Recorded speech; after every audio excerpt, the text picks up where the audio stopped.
in the form of detailed statutory provisions in the section under the 2009 Act, which corresponded to this. You're quite right. The word vet may not be used, the word animal husbandry department may be used. But specifying a vet doesn't mean who else in the animal husbandry department would know X or Y or Z. There may be some further with the advance of science, for example, you may have a substitute of videography with a CCTV camera because CCTV cameras may be cheaper, etc. But that in itself is not a qualitative difference from the perspective of the bull. Rule 5 you come to. That is very important. Rule 5 over the page, yeah. Just give me a moment, please.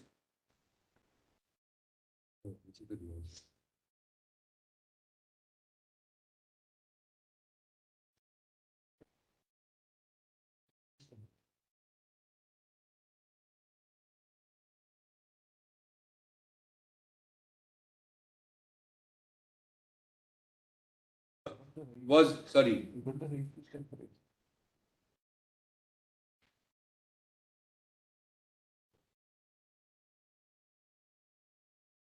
Rule 5, if you in the meantime, if you may read. Yeah, Millers of the new rules? Yes. Yes, yes. Over the page, next page, page 7. Yes, so may I just read that? There is no equivalent in the earlier. Yeah, that is so. Arena shall be at least 50 square meters area. The bulls have to be embraced by the participants within 50 square meter area. The participants shall not be permitted to stand in front of the bulls as they enter. They shall also not be permitted to block the exit way for the bulls. The participants shall be permitted, etc., some 15 meters or up to 30 seconds or sustain 3 jumps of the bull. The participants shall not hold on to the tail horns using their hands or restrict the movement of the bulls by holding on to the bull's legs. The participants violating these guidelines shall be liable to be debarred. Just pause there for a moment. Right.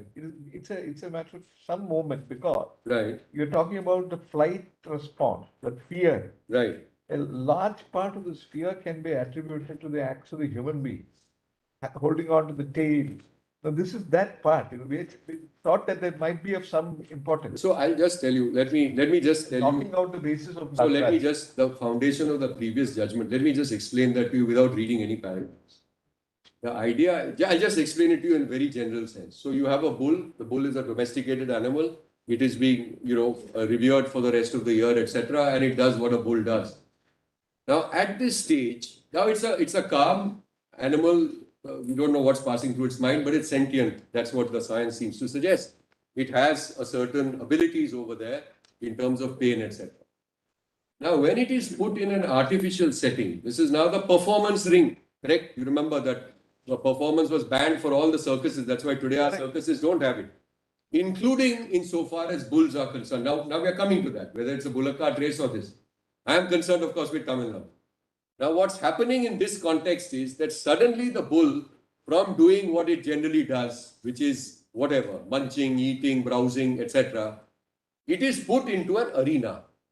Now, putting it in an arena itself may cause or trigger a certain panic by which it wants to leave the arena, but it is not able to do so. It wants to flee. The flight or fight response is that generally the bull will fly. It will try and leave, but it is completely barricaded and prevented. That itself is cruel.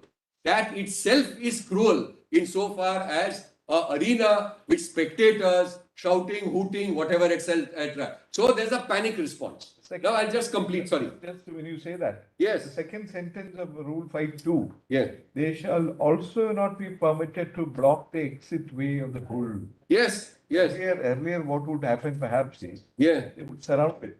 Yes, there is. Create that flight response. So the human beings derive joy out of it. That is an animal right in front of us. Of course. That was the whole idea. No, but they have now made a change. The radical as it appears to be that they shall not stand in the way. They shall not stand in the beginning, that is in the entry point. They shall not block the exit. So they have made it a little bit. At least no, it's like participants, my lords. I'm talking about the participants. But who is to tell the bull? The bull, I'm just asking your lordships. The cruelty is because you have a large arena. I'm assuming there's a large arena. You saw some of the reports said there was no arena and it was being conducted in the village center, etc. Keep that aside. Assuming you have a large arena, it's not as if the bull can read an exit sign or something like that and say that this is the way out and I will follow that and someone is blocked. There is a huge, my lord, spectacle going on over there. We have shown you. Now you may have to go to the photographs and see how it's actually conducted. This is not a parade or something which you see while beating the retreat with the horses in a leisurely manner coming. This is a spectacle. This is an event. And it's an event intrinsically. Maybe you may want to condone it. That's another matter. But intrinsically cruel as far as it has been played out in the recent past. Because I don't know. We don't know what the tradition. But at least from 2014, 2009 to 2014, we have a final judgment of this court. 2017 onwards, we have a whole bunch of reports of this court. It is still played out in a cruel and what we term as an inhuman manner. Because of, as your lordship said, there's some sort of a contest. There is some people are trying to show their whatever notion of strength, etc. Because the bull itself is a notion of strength. But we believe that this is really, from any reasonable perspective, having a gate. Which, I mean, I don't think anyone is suggesting that the bull knows exactly where the exit is, etc. It's not really, it's cosmetic. Let me put it this way. These changes are, in my respectful submission, cosmetic. Given the overall and given our experience, why am I going into that? My submission is anchored on facts and on the basis of PETA reports. Anchored on the basis of those PETA reports, this is something which does not happen and the cruelty subsists. Now look at the next thing, point 4, the bull run area. Look at that. So earlier it was double barricade the arena or the way through which the bulls pass through in order to avoid injuries to the spectators. Sorry. So they'll have to do the explaining. You can perhaps reserve your, if you wish to file a reply. I mean, make a yeah, correct. So your lordships have gone through the rest. Yes, we have seen. All right, I'm very grateful. Thank you. So now, my lords, and we have mentioned some parts which are not there. Rest of the table. Fair enough? Okay. So essentially, I mean, in a line, this is a cosmetic change. Right? That's my argument. So we just give me a moment.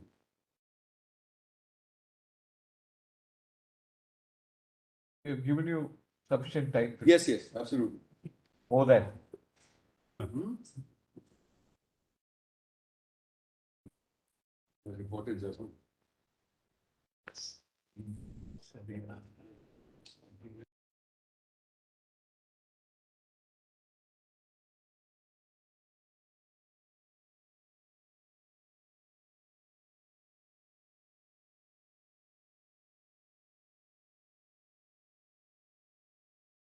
In this case, That's fine. as we will So demonstrate. I'll just mention. So, can we move on? Yes. Well, I'm done. There's just sorry.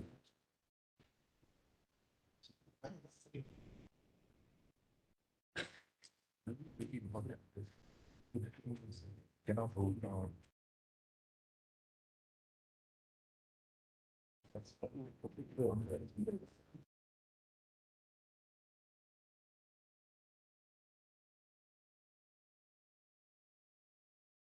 I am done now. I'll just take 2 minutes. I want to answer those questions which were also put to me, and I'm see. Just let's look. I mean, I'm just stepping back from what has happened. The broad submission that I want to make in terms of the legislature's ability, and I'm going back to the point regarding colorable. Once this court has found that this is inherently cruel, can the state legislature, through an amendment to the Central Act, modify the mandate under the Central Act? These are suspended submission. In my respectful submission, I'm just looking at it differently. If the state legislature could do that, what's the effect is the question I ask you. What's the effect? The effect is that a final judgment of this court, which can be only overturned by this court, without removing the substratum in terms of the factual determinations, etc., gets ultimately overturned. And that, I don't believe, is a permissible exercise, and therefore it is deeply colorable. Now, finally, the answer, can they not make a fresh legislation with safeguards? I have 2 answers. The safeguards were already there, and they were breached earlier. The safeguards introduced since 2017 continue to be breached, and therefore, in our respectful submission, there is absolutely no justification for sustaining this legislation. I'm very grateful. Thank you. Thank you. Thank you. Who is going to argue? That is removed. can't tell us one thing. Ivan, Sorry. you argued from 2 o'clock to evening, 4 o'clock, yesterday, Yes, I'm sorry. I thought I'll take half an hour. without taking a drop of water even. Not water at all, and you're going on continuously, without even. This species is not a sentient creature. With no cognitive ability. I'm very grateful. After such a long time, at least just either have some sip of water. I think I should have been briefer. But thank you very much. It was a very nice and At least you are enlightened us on a different subject, totally in a different way. very grateful. Thank you. Youth power. Yes, Giri. Wait, please, Your Lord. Yes, you are appearing for. They beg to appear in the list of cases, my Lord, where different counsel are appearing. There are two writ petitions, my Lord, where I appear For the petitioner, for the petition. I beg to appear in writ petition number 25 of 2016. 25 of 2016. And then writ petition number 1193 of 2017. 25 of 2016. 16. Yes. The act came only in It 2017. was amended. You have subsequently amended it. Yes. Then, my Lord, there is anyway 1193 of 2017. That, my Lord, squarely challenges this. 70. Okay. Yes. So both are in Tamil Nadu. You are in Tamil Nadu. Yes, yes. I am only in that. I am only in the Jallikattu. So, see, the arguments have been fairly elaborately addressed by Divan. My Lord, I will not- tell you that, just need not repeat No, no. whatever is there. You can adopt the. If your Lordships feel that I am repeating No, no, anything, no, no, Lordships may no, want, no. I'll immediately stop.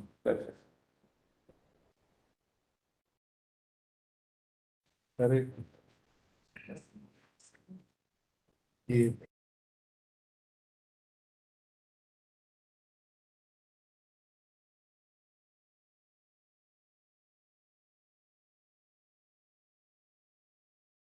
Need to go to Karnataka and also Maharashtra. Lord, I am aware of it. We just want to tell you that. I'll not if it's possible. So that, Lord, it's only 15 minutes to lunch. I'll probably take half an hour to 45 minutes, not to worry. That is the, any new argument is there? Or? Lordships may see whether there is anything. Yes. If there is nothing new, Lordships may cut me short. We don't want to cut him short. We want to give him full liberty. It's not possible that in return, after the reply comes forward, you get clarity. Lords, let me do it now because a reply might be necessary once they do. They may have to reply to something which I argue now. They may have to. I believe they have to. All right, go ahead. Go ahead. Courtmaster. Lord, just the basics of the contours of what I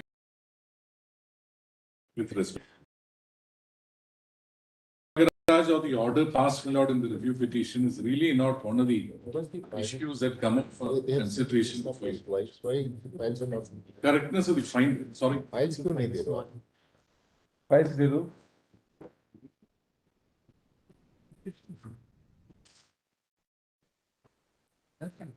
WPC 25 of 2016 and WPC 1190 of 2017.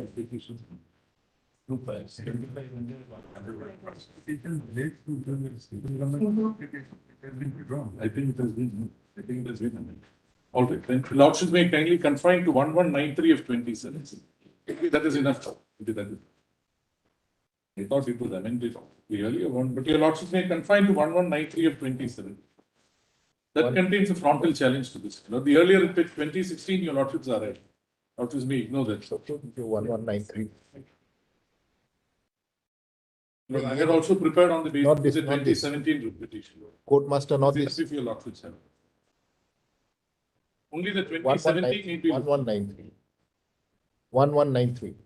1193 is enough. I'm sorry to have trouble. Yes. My Lord has to still get the files in. No, we have not got.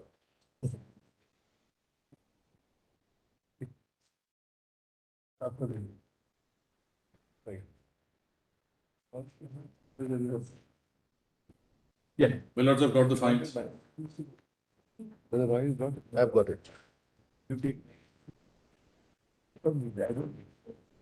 Yes. Yeah, tell us what your My point. Lords, please note 3 or 4 dates, my Lord, which might turn out to be my lord, relevant in developing my speech. Nagaraj, my lord, the judgment is delivered on 7/5/2014.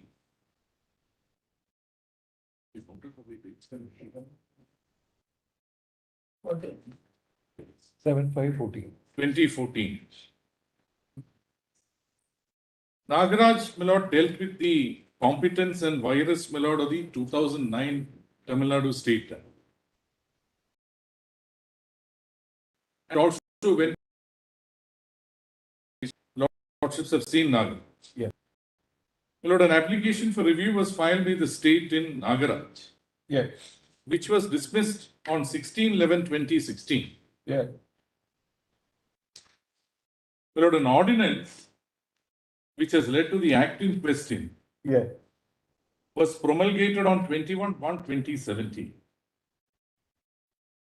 yeah, And the impugned act is passed on 31/1/2017, deemed to have come into force from 21/1/2017. 21/1/17. Yeah, No, my lords, the order in review passed on 16/11/2016 is not a non-speaking order saying that we don't find any grounds to review. The order, my lords, the learned judges will not go into the contention, they appreciate the contentions. And then they reaffirm the findings, my lord, given in the main judgment in Nagaraj, but also come out with certain other findings, my lord, which your lordships have seen. Some of them, my lord, I beg to place before your lordships. Point is, my lord, your lordships have always appreciated the difference between adjudicated facts and legislative facts. Adjudicated facts are facts, my lord, which are placed before the court. And, my lords, this honorable court adjudicates on such facts. They have a relation, my lord, to the parties before the court. Parties are heard on them. Conclusions, my lord, are arrived at on facts, saying that it has been established on facts that such and such is the state of affairs. Those are adjudicated facts falling strictly within the relevance, my lord, of an adjudicatory body. And especially so, my lord, they are entitled to a sanctity when the adjudication is done by the highest forum in the land. My lords, the facts which must have persuaded, my lords, the legislature in the earlier instance in 2009 to come out with an act, my lord, are broader. They are legislative facts. yeah, My lord, the challenge to the act in question was predicated on several, my lord, aspects, yeah, including, my lord, repugnancy under Article 254. That, my lords, that this violates, therefore, the provisions contained, or it is in conflict with the provisions contained in the Central Act. correct. That this seems to be, the argument of the state seems to be that this practice of Jallikattu is rooted in the culture and heritage of the state, which is peculiar to the state. Correct. And therefore, the organization of Jallikattu by itself, the organizing of Jallikattu by itself, cannot be treated as a cruelty, or the participation of the bulls in the Jallikattu as an event, and all such things which take place, my lord, in seeing that such an event is organized, will not amount to a cruelty Correct. within the meaning of the Prevention of Cruelty to Animals Act of 1960. Yeah.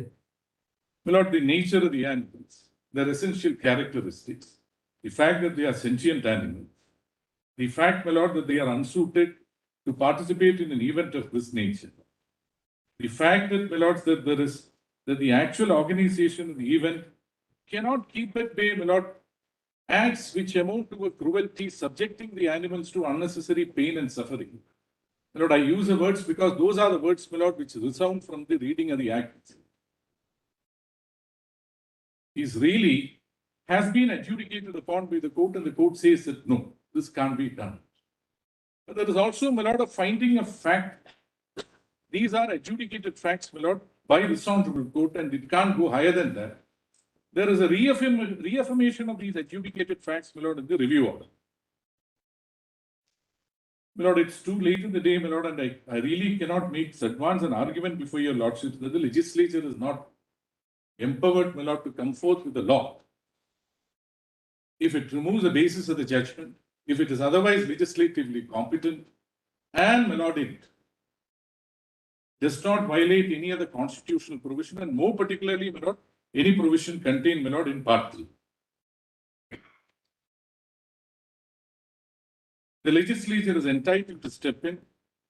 It can remove the basis of the judgment. And in doing so, my lord, it therefore exercises a power, my lord, within its competence, provided it is within the legislative competence of the state. My lord, when it is challenged before your lordships will look at it from several angles, because the challenge is on the ground that it is not competent. Why it is not competent? Because, my lord, it strictly doesn't fall within entry 17 of list 3.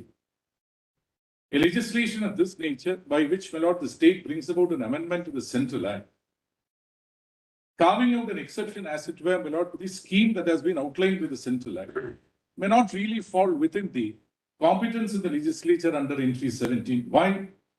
I'll take your lordships to that. Secondly, my lord, if the legislature, when the law is challenged on the ground,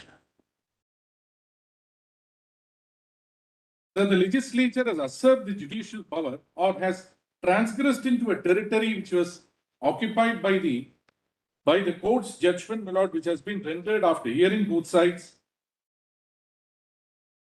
and a detailed judgment at that. Is there any factual material that is placed before the court, my lord, to say that these are legislative facts that have been assimilated by the legislature post the judgment and post the review order, which had persuaded, my lord, the state originally to come out with an ordinance, promulgate the governor to come out with an ordinance, and thereafter, my lord, place it before the floor of the assembly, and then, sorry. 5 minutes every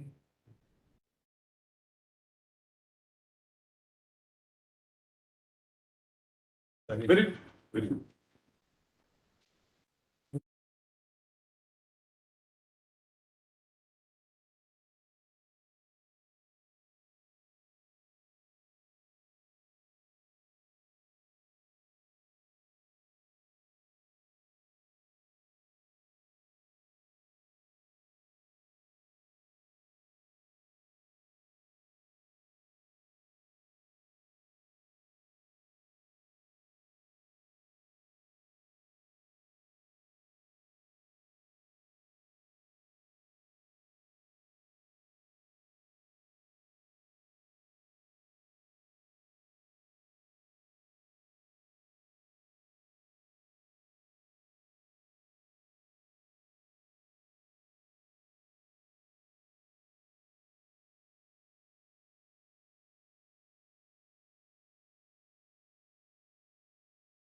Be pleaded, my lord, in support of I just take. the legislation which was there earlier, including, my lord, on the preservation of the culture and heritage had been put forth, had been adjudicated upon, and thereafter, my lord, they come out with an ordinance within 45 days. That's right. Whereas the legislative facts which cannot be gone into by your lordships. That's right. But therefore, my lord, the question is, where is the legislative facts which have been taken note of, my lord, for the government, after all, may not prepares a bill and then That places also we don't think we can prove it. very well, my lord, I am not taking it to that. I am saying, my lord, that it may not come within the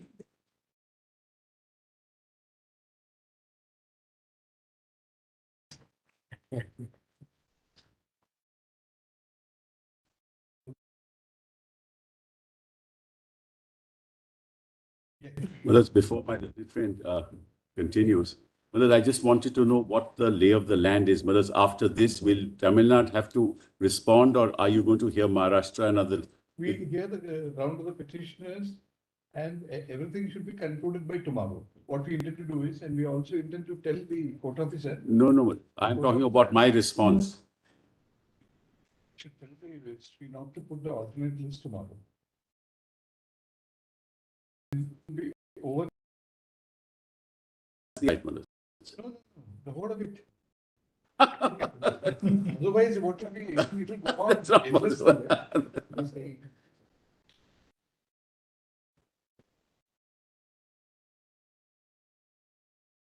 The wholesome way of doing it is petitioner side is over, so the respondents. I just wanted to know that, That's what we Malad. intend to do.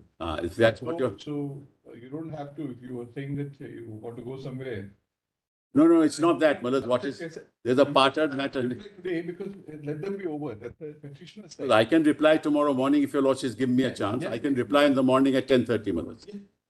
If your lordships will allow me to do that. Because in any case, the constitution bank not say. No, we should not go against. I mean, we have no problem, but the lawyers are put in difficulty. Lawyer doesn't know when this pen will collapse, not collapse. He's having a list of 40 matters on board. That's an outrage.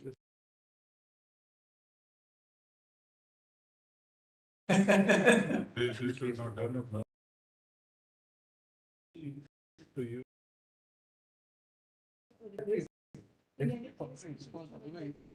This is not public. I don't mind anything, Malad. I just want a chance tomorrow morning at 10:30. Petitioners argue, your lordship knows, Mr. Luthra and Mr. Diwan have argued one, and they've not argued on dignity at all. So whatever it is, So we can finish by tomorrow, there's no it difficulty. should be over today. No, there are at least another 5-6 councils. Whoever it is, they'll have to conclude today. This we cannot go on like that. Very difficult, my lord. You will have to supplement it with written submission. Lord, it's very difficult to do it because this is a sui generis, That's right, that's right. it's a matter which is sui generis. We have heard, we have. Kind of several questions they have to answer. Great respect, my lord. Judgment passed by this honorable court was stayed by the Madras High Court, against which my lord, Justice Panika Radhakrishnan himself filed a petition which is pending before the three-judge bench. That also can be listed along with. Whatever is listed before us, that is good enough for us. You argue, go on, otherwise we'll go on. Lord, let me Nagarajan, go on this with. matter goes to the root of Nagarajan itself. You go and you argue. All I was saying is I should be given a chance. Morning. Oh, God. We'll consider hearing it, depending on. Giri, go Let on. me go on, my lord. Let me Please, you complete go it. on. We are telling you, we are not going. Persons are disciplined. No, you go on, and you are also conscious of what we have said. Yes. My lord, therefore, my lord, I thought, Yes. I realized, my lord, I did not convey what I wanted to convey correctly. It is not my submission that your lordships would be called upon to consider either the quantitatively or qualitatively the legislative facts which were there before the legislature, before they enacted this legislation. That is not my intention. No, my lords, that is not something which your lordships ever do. It is not done. The submission, my lord, is that every facet of, my lord, every facet of the aspect by which this legislation is sought to be sustained, either on the ground, my lord, of my lord, repugnancy or absence of repugnancy, as the case may be, or that it is for the purpose of upholding the culture and heritage of the state as such. Every fact of it, my lord, is not a legislative fact, but it actually has transformed into an adjudicated fact. That is what I want, my lord, to submit. Had it remained in the realms of a legislative fact, my lord, it That is would already argued by Diwan. Of course, you Lord, can sir, supplement it. You can say. I only supplement. Inherently, it is cruel. We just articulate so that you can cut off. No, not See, that. it is the act itself is inherently No, cruel, animal. That's not. That's That not it what I- can never be done. That's not Whatever what you may do, you cannot do it. So that is changed. That cannot be changed. Just give me some time so that, my lord, I develop it and leave it. I'm not repeating whatever has been stated. Kindly bear with me for just 10-15 minutes. I'll just place this and then your lordships may consider whether it is to be developed in more detail. No, my lords, please come to what I'm respectfully submitting is this. Please come to Nagaraj. The one fact, my lord, which will be put forth in my respectful submission is that this legislation seeks, my lord, to uphold the culture and heritage, my lord, of the state. Now, this was one aspect, my lord, which was pleaded as an argument on behalf of the state before Nagaraj. Or at any rate, it was considered and there is an adjudication on that aspect. I will not read it again before your lordship due to lack of time, but please take paragraphs 53 to 56 down. 53 and 54, that was, sir. Therefore, I am not reading it. Therefore, 53 to 56. Now, the preamble to the Act and the statement of objects and reasons says that it is to uphold the culture and heritage of the state, and that is why certain bulls are bred. And this is why the Jallikattu is also being held. After the Nagaraj, it is not available to them to say that. That's what I wanted to submit. Because it's an adjudicated fact. It is not something, my lord, which will still remain in the realms of a legislative fact insofar as the legislature is concerned.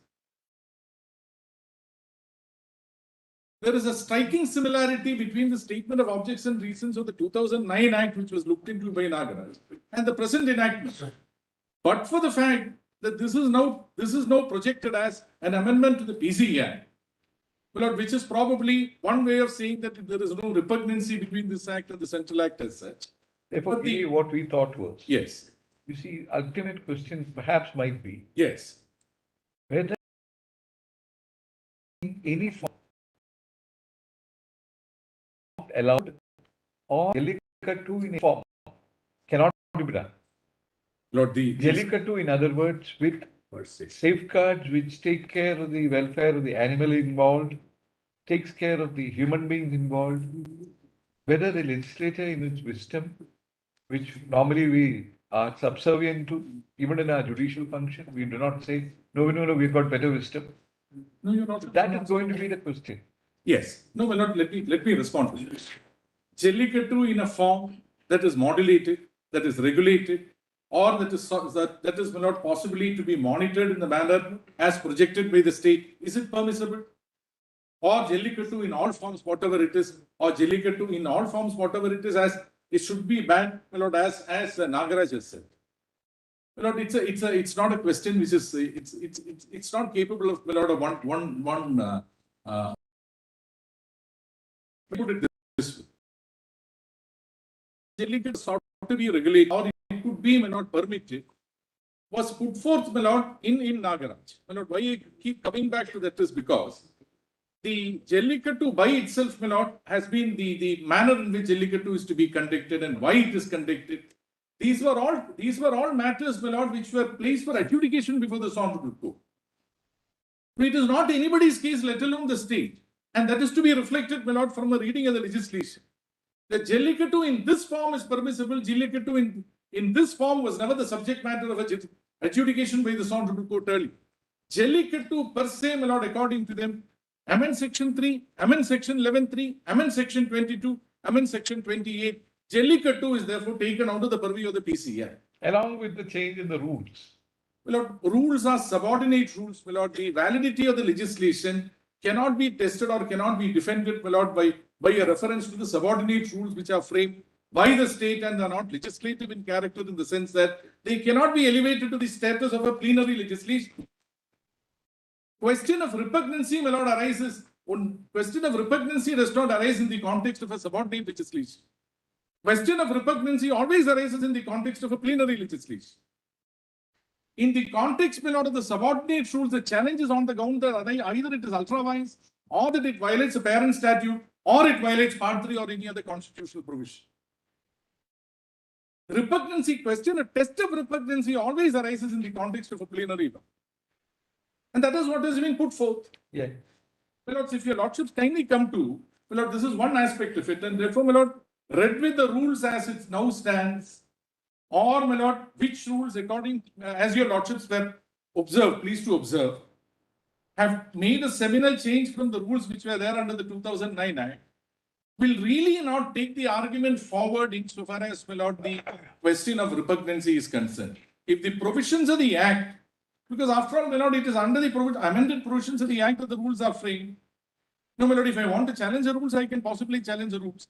If I want to challenge, my lord, the conduct in which, manner in which, my lord, Jallikattu is now being conducted from year to year, specific instances, probably, my lord, I could do it. But my lord, when I challenge the rules, and the rules are propped up by saying that these are not ultra vires the provisions of the Act, then my lord, I'll have to show specific instances where the provisions of the rules have been violated.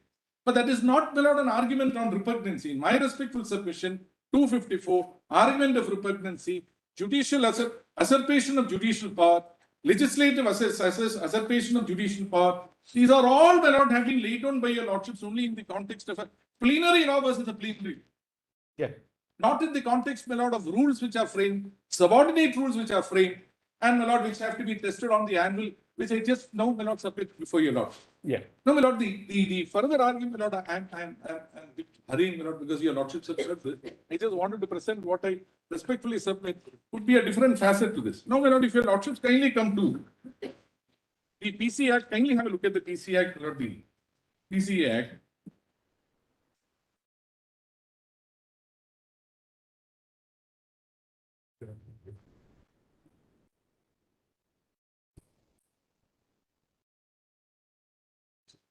Lordships have been taken through the objects and reasons for the main Central Act.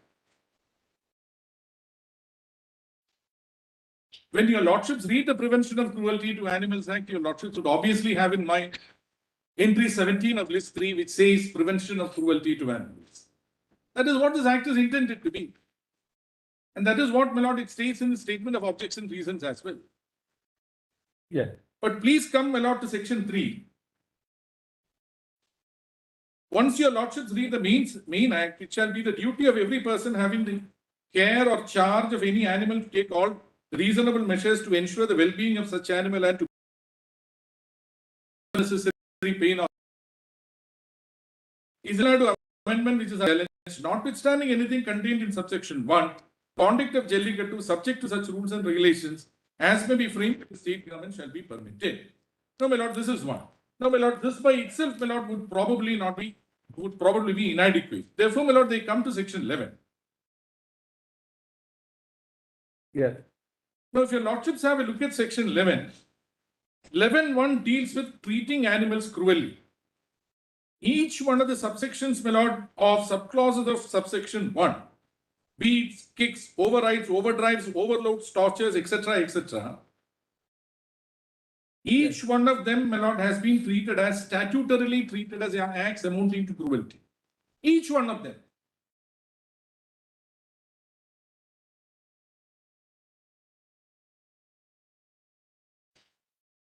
Yeah.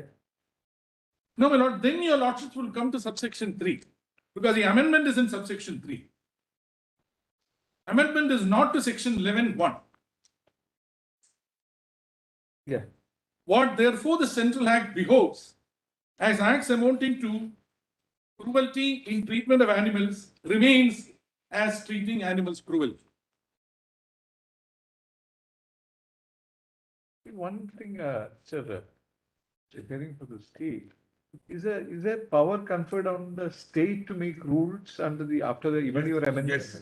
My lord, only subsection 2 or section The amendment made to this main act, By Tamil Nadu? Tamil Nadu itself says that subject to the rules framed by the state government. No. Whether section 38 deals with the rule-making powers being conferred on the central government.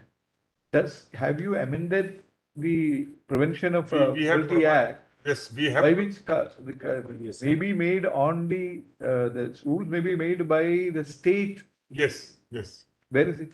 My lord, the Maharashtra has brought in section 38B. That's right. Tamil Nadu has not done. Therefore, my lord, they apparently would trace the source. If you have not made amendment to the rule, It's only under section 3.2 which says rules and regulations as may be prescribed. But But if your lordship says, but yes, power is conferred under section 38 on the central government by a central act. And It is section, in the concurrent list. Therefore, you And have section the 3 power to amend the act. and section 3, which has been added, but not amended, Yeah. that itself provides that the No, state but can that make. doesn't confer the power to make rules on it. it doesn't. It does, Manoj. I wanted to bring to your lordship's notice. That does not confer power on you Doesn't. to make rules, which is why the Maharashtra government has in fact specifically amended it. Yes. And rule-making power must be conferred. Lord, Maharashtra has amended. Maharashtra, I think that proves the point. But both Karnataka and Tamil Nadu have not amended 30, that's all. That's not. If you don't amend the rule, how do you make the rules in the first place? And if you don't make the rules, the package with. Lord, I checked it. I wanted to make this submission, but I checked it, Lord, the answer. Section 3(2). Yes, 3(2). 3(2), huh? Notwithstanding anything contained in subsection 1, conduct of Jallikattu subject to such rules and regulations that may be framed by the state government shall be permitted. All right. Page Muller's 138. That is true, that your lordships have seen. That's what my lord asked, Muller. That's very much. That is something which the lordships have already seen. Whether your No. lordships are asking whether. My lord asked This the is a question. section analogous to section 38B of the Maharashtra. Doesn't have to be. That's not there. Doesn't have to be. Subject to such rules. That may be framed by the state. That's But where is the power to say? Whether we put the power in 38 or not in either section, ultimately the power should be there. That's all. So that power has been reserved expressly and specifically. Artfully done. Yes. Inartfully done, not. My lords are right, it could have been, it should have been there also, but with great respect, where the power is located would not be decisive. Yes. My lord, I have not raised it as a ground and therefore, my lord, I have not pursued it further. But this was something which. Yes. My lord, an ordinance for saying that August to the manner in which Maharashtra has. So, my lord, I. No, my lords, but when you. Nothing. My lord, the dehorning of animal in the prescribed manner. Or such a determination or distribution for the time being, probably state of the ABC rule frame. There are still other laws. Any matter within chapter 4 or my lord see E. The commission or omission of any act in the course of the destruction or the preparation for destruction of any animal as food for mankind unless such destruction or preparation was accompanied by the infliction of unnecessary pain or suffering. My lord, this clause has been the subject matter of a deep deliberation by this honorable. And therefore, my lord, there is a compendium of rules dealing with slaughtering framed at the state level and also framed, my lord, under the Prevention of Cruelty to Animals Act. My lord, I'll give it is all part Does it sort of harmonize? Yes. With the injunction in the Upanishad that no being can claim superiority over another? Yes. Without claiming superiority, obviously you can't catch hold of whatever animal it is. I mean, kill it, whatever is the cruelty involved, cook it, eat it. Eat it. So when you're talking about animal rights, yes, be reminded that even the lawgiver has contemplated, in a manner of speaking, giving a slightly higher place to a human being. We have subordinated even the lives because we are not cannibals. For example, you don't kill a human being. That's what you have, like some of the countries perhaps in Africa, even some parts of Africa, they still have it. So we don't do that. But animals are allowed to be cooked for medicinal purpose. You can do that. In various stages, we'll find that animals are not treated on par with human beings. This is what I wanted to submit. This is where, my lord, I would respectfully request your lordships to kindly consider this aspect. Subsection 3 of section 11 and subclause E. Therefore, my lords, permits slaughtering of animals for food. The other subclauses, my lord, for the purpose of human, my other brother pointed out, for religious purposes, you can slaughter it. No, religious purposes, my lord, it has not been upheld as part of Article 25. It has not been. It has been. It is, for example, in Uttarakhand. Bakri, my lord, Bakri. It has not been upheld under Article 25. But assuming, my lord, that it is upheld, it still would be, my lord, part of Article. Alone in whole part of Eastern India, animal sacrifice. In all the temples, sacrifices, my lord, are prohibited. Animal sacrifices have been prohibited under a separate enact. Animals are being killed, lambs are being killed, offered as sacrifice in the temples in Uttarakhand. Prohibited activity. It's a prohibited activity. It was in fact considered by a division bench and all that we said was, the division bench said was, it should be done in a slaughterhouse. Look, that part of it I understand. Lord, if it is done in a slaughter, Even then it Act comes. says so. The Act says so. Correct, Lord. Nobody Act must. says so. Nobody might have challenged. What that's a you're different saying is matter. the general refrain is that there is a perception that animals are being subordinate to our interests. When you say you can't do it, means you can't do it. That animal has got the equal rights. No, that's Maybe what it I- is not correct. That's what I wanted to submit.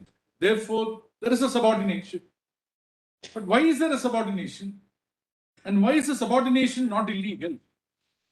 Because preparation, slaughtering of any animals for the food of the man, again, my lord, is probably propping up the fundamental right of man, my lord, to live under Article 21. It is traceable to Article 21.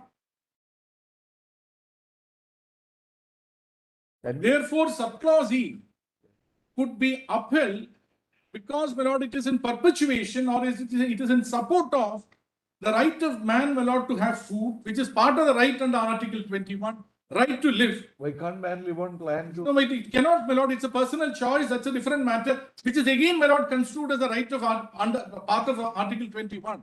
Therefore, My being a vegetarian or a non-vegetarian is my choice. It's part of my right to privacy. It is part of my right of choice, and therefore it is again be treated as under Article 21. how do you show compassion to the animals by killing them? No, you do not show, but you do it out of necessity, and this is what has been considered, my lord, in Nagaraj also. Each one of the subclauses under subsection 3 comes under the doctrine of necessity and is therefore not supported by that. More so subclause E, which says that because it is food for the man. It's food for the man. There the question that there could be alternate forms of nutrition, which my lord in Qureshi 3, this honorable court said, had gone deeply into that subject is really not the answer. In my most respectful submission, I have my choice, my lord. I am a vegetarian. I have my choice. But there are persons, my lord, who need meat, my lord, for food, and they have been used to that. They have been used to that for centuries, and that is why, my lord, subclause E under the Jallikattu is also for centuries. no, my lord. There is absolutely nothing to show. There is no. That's my lord. That's Brother Roy put. Lord, Going on. my lord put it on a rhetorical basis, if I may say so. I am not, my lord, trying to put your words in your lordship's mouth. Where your lordship said, somebody wants, my lord, the hand of the very fair daughter of a noble man, and this is the only way of doing it, my lord. I don't know. He could be either completely crazy, or, my lord, he could be a very brave man. He could be besotted, not He crazy. could be besotted, Under, which means, my lord, another form of craziness. That's all. under which law this animal sacrifice is prohibited for religious purposes? No, not for religious purposes. My lord, Asking, because there is some indication that it's for animal sacrifice. Section 28. Animal sacrifices are not expressly permitted, No. but when it Is there any prohibition? that's not under the rules. That's under the prevention of cruelty to animals slaughterhouse rules. Not 28, section 28. No, I'll come to section 58. No, that's a different. Section 20. Nothing contained in this act shall render it an offence to kill any animal in a manner required by the religion of any community. Then it must be part of an essential religious practice. What I'm saying, my lord, is that killing of an animal, if it is part of an essential religious practice, not only is it sanctioned by 28, it probably, my lord, would therefore be protected by Article 25 also. I'm saying, my lord, that Qureshi held that Bakri or sacrifice of animals, my lord, and killing of animals at the time of Bakri is not part of Article 25. Touched it, did not go deep into it, but there is no judge. There are several judgments which says that sacrifice of animals, my lord, it would not be part of an essential, it is not part of an essential religious practice. That there are. But that is not it, my lord. If it is, my lord, I am on demurrer. Suppose it is part of an essential religious practice, it gains a protection under Article 25. If it is for food, it gains a protection under Article 21. How does a sport or a sporting event or even culture and heritage, my lord, as it is touted to be, it does not have its moorings under any one of the rights under Part 3.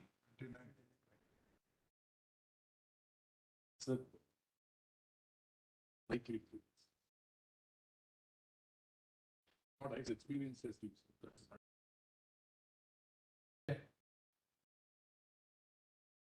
Okay. Then, my lords, this is where the repugnancy really arises. The amendment, Tamil Nadu amendment, takes it completely out of the purview of the PC Act, because that's what section 11.3 says. The amendment by Tamil Nadu, both in 22, 28, section 3 defining what is a Jallikattu, section 2 defining what is a Jallikattu, 3 says the first part of 3.1 will not apply to a Jallikattu. Then 11.3, none of this will apply to Jallikattu. Then 22, then 28, taking Jallikattu completely out of the purview of the PC Act. This is where the repugnancy to the Central Act, my lord, really arises.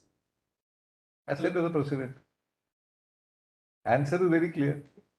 It is because there is repugnancy that there is assent to by the President. My lord, the assent to the President has also been independently challenged. That's a different matter. I'm not touching on that. I'm saying, my lord, So that is it repugnancy go? My lord, the first question is it repugnant? It is repugnant. Is by Assume it is repugnant. Yes. It is saved by the assent given by the President. Yes. No, my lords, the question of repugnancy has also been gone into by now. Though I don't know whether the question of repugnancy.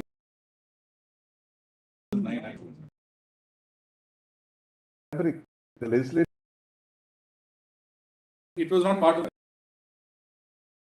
Correct. Legislature does not have the power to amend. Correct. That's why we gave the example. Suppose Parliament. Correct. Your lordships are right. Suppose Parliament amended it. Yes. No, my lord. The example is there. Yes. Yes. No, Parliament did not amend this. Supposing, we are telling you, supposing Parliament amended the law and brought in the same amendment. Yes. And Tamil Nadu brought in. Yes. Can you say it's still repugnant? No, then the argument doesn't arise. Therefore, what you're saying is lack of legislative power, rather lack of legislative power. Sorry. All of this is traced to Sorry. entry 17, which is in the concurrent list. Lord, I'm sorry. Prevention of cruelty to animals is in the concurrent list. Yes. Which means what? Both the Parliament and the state can make the laws, amend the laws. There is a law made by Parliament, the Cruelty Act. The state legislature amends it. Power is under 17. Yes. So how do you say power is not under 17? No. I'm saying, my lord, I'm not on that. I'm saying that this amendment made now is not a valid amendment because it amounts to an usurpation of the judicial power of the state. Why? The argument. Again, no, I'm sorry, my lord. That's not what repugnancy at all. No, my lord. In every case, my lord, of a repugnancy, there possibly could be, my lord, an argument of this nature also. Why I wanted to bring repugnancies for this purpose? 11.3, my lord, each subsection in 11.3, each subsection, I subclause in 11.3 is rooted in some measure on some fundamental right. Not this. Not this. It cannot be on culture and heritage and definitely not a fundamental right. If it comes under Article 51GH, all right, my lord, the directive principles of state policy say that you should encourage it. But where is, my lord, the material to show that Jallikattu is part of the culture and heritage of the state from time immemorial? It is not there.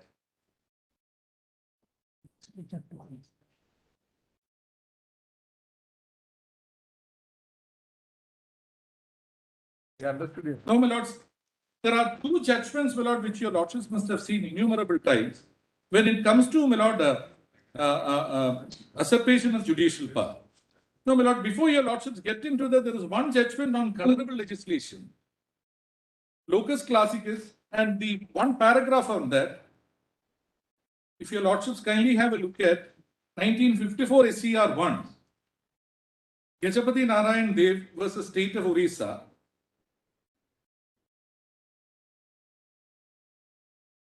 But it's not part of the compilation. The list has been. Who is the author of this judgment? My lord, Justice Mukherjee, Justice B.K. Mukherjee. The reference to that ECO, that US decision, just check.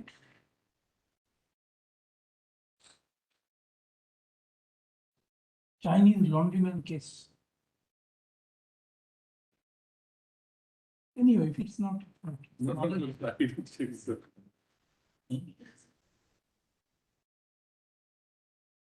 No, but the nominal citation, not always. Lord, I'll check upon that your lordships are having. No, that was one of the initial authority. Yes, still remains. the Chinese laundryman case, US Supreme Court. Anyway. Yes. My lord, just paragraph 9. Just permit me to read paragraph 9. I'll just take 2 minutes on.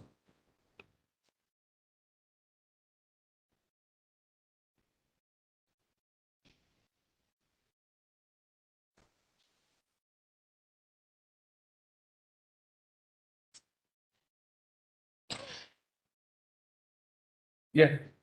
Para 9, my lord, I think the paragraphs are the same. I hope so, my lord, because I got a SEC copy of an SCR judge.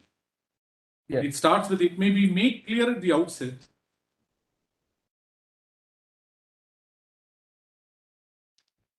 You have to read slowly because I'm not having. Oh, I'm sorry. I can give, I can No, handle. you can, I'll follow you. Please. No, no. My lord, it's, sorry. You'll have to tell us how it begins because SCR as My you. lord, it begins by saying, No it may paragraph. be made clear at the outset. Yes. Page 10. My lord's got it. My lord, the paragraph. SCR copies may not be paragraph. No, no, paragraphs may not be numbered. No Page paragraph. 10, page 10. But your lordship's got the paragraph. Page 10. Yes. And we got the para out. Please read. It may be made clear at the outset that the doctrine of colorable legislation does not involve any question of bona fides or malefides on the part of the legislature. The whole doctrine resolves itself into the question of competence of a particular legislature to enact a particular law. If the legislature is competent to pass a particular law, the motives which impelled it to act are really irrelevant. On the other hand, if the legislature lacks competence, the question of motive does not arise at all. Whether a statute is constitutional or not is thus always a question of power. A distinction, however, exists between a legislature which is legally omnipotent like the British Parliament and the laws promulgated by it which could not be challenged on the ground of incompetence, and a legislature which enjoys only a limited or a qualified jurisdiction.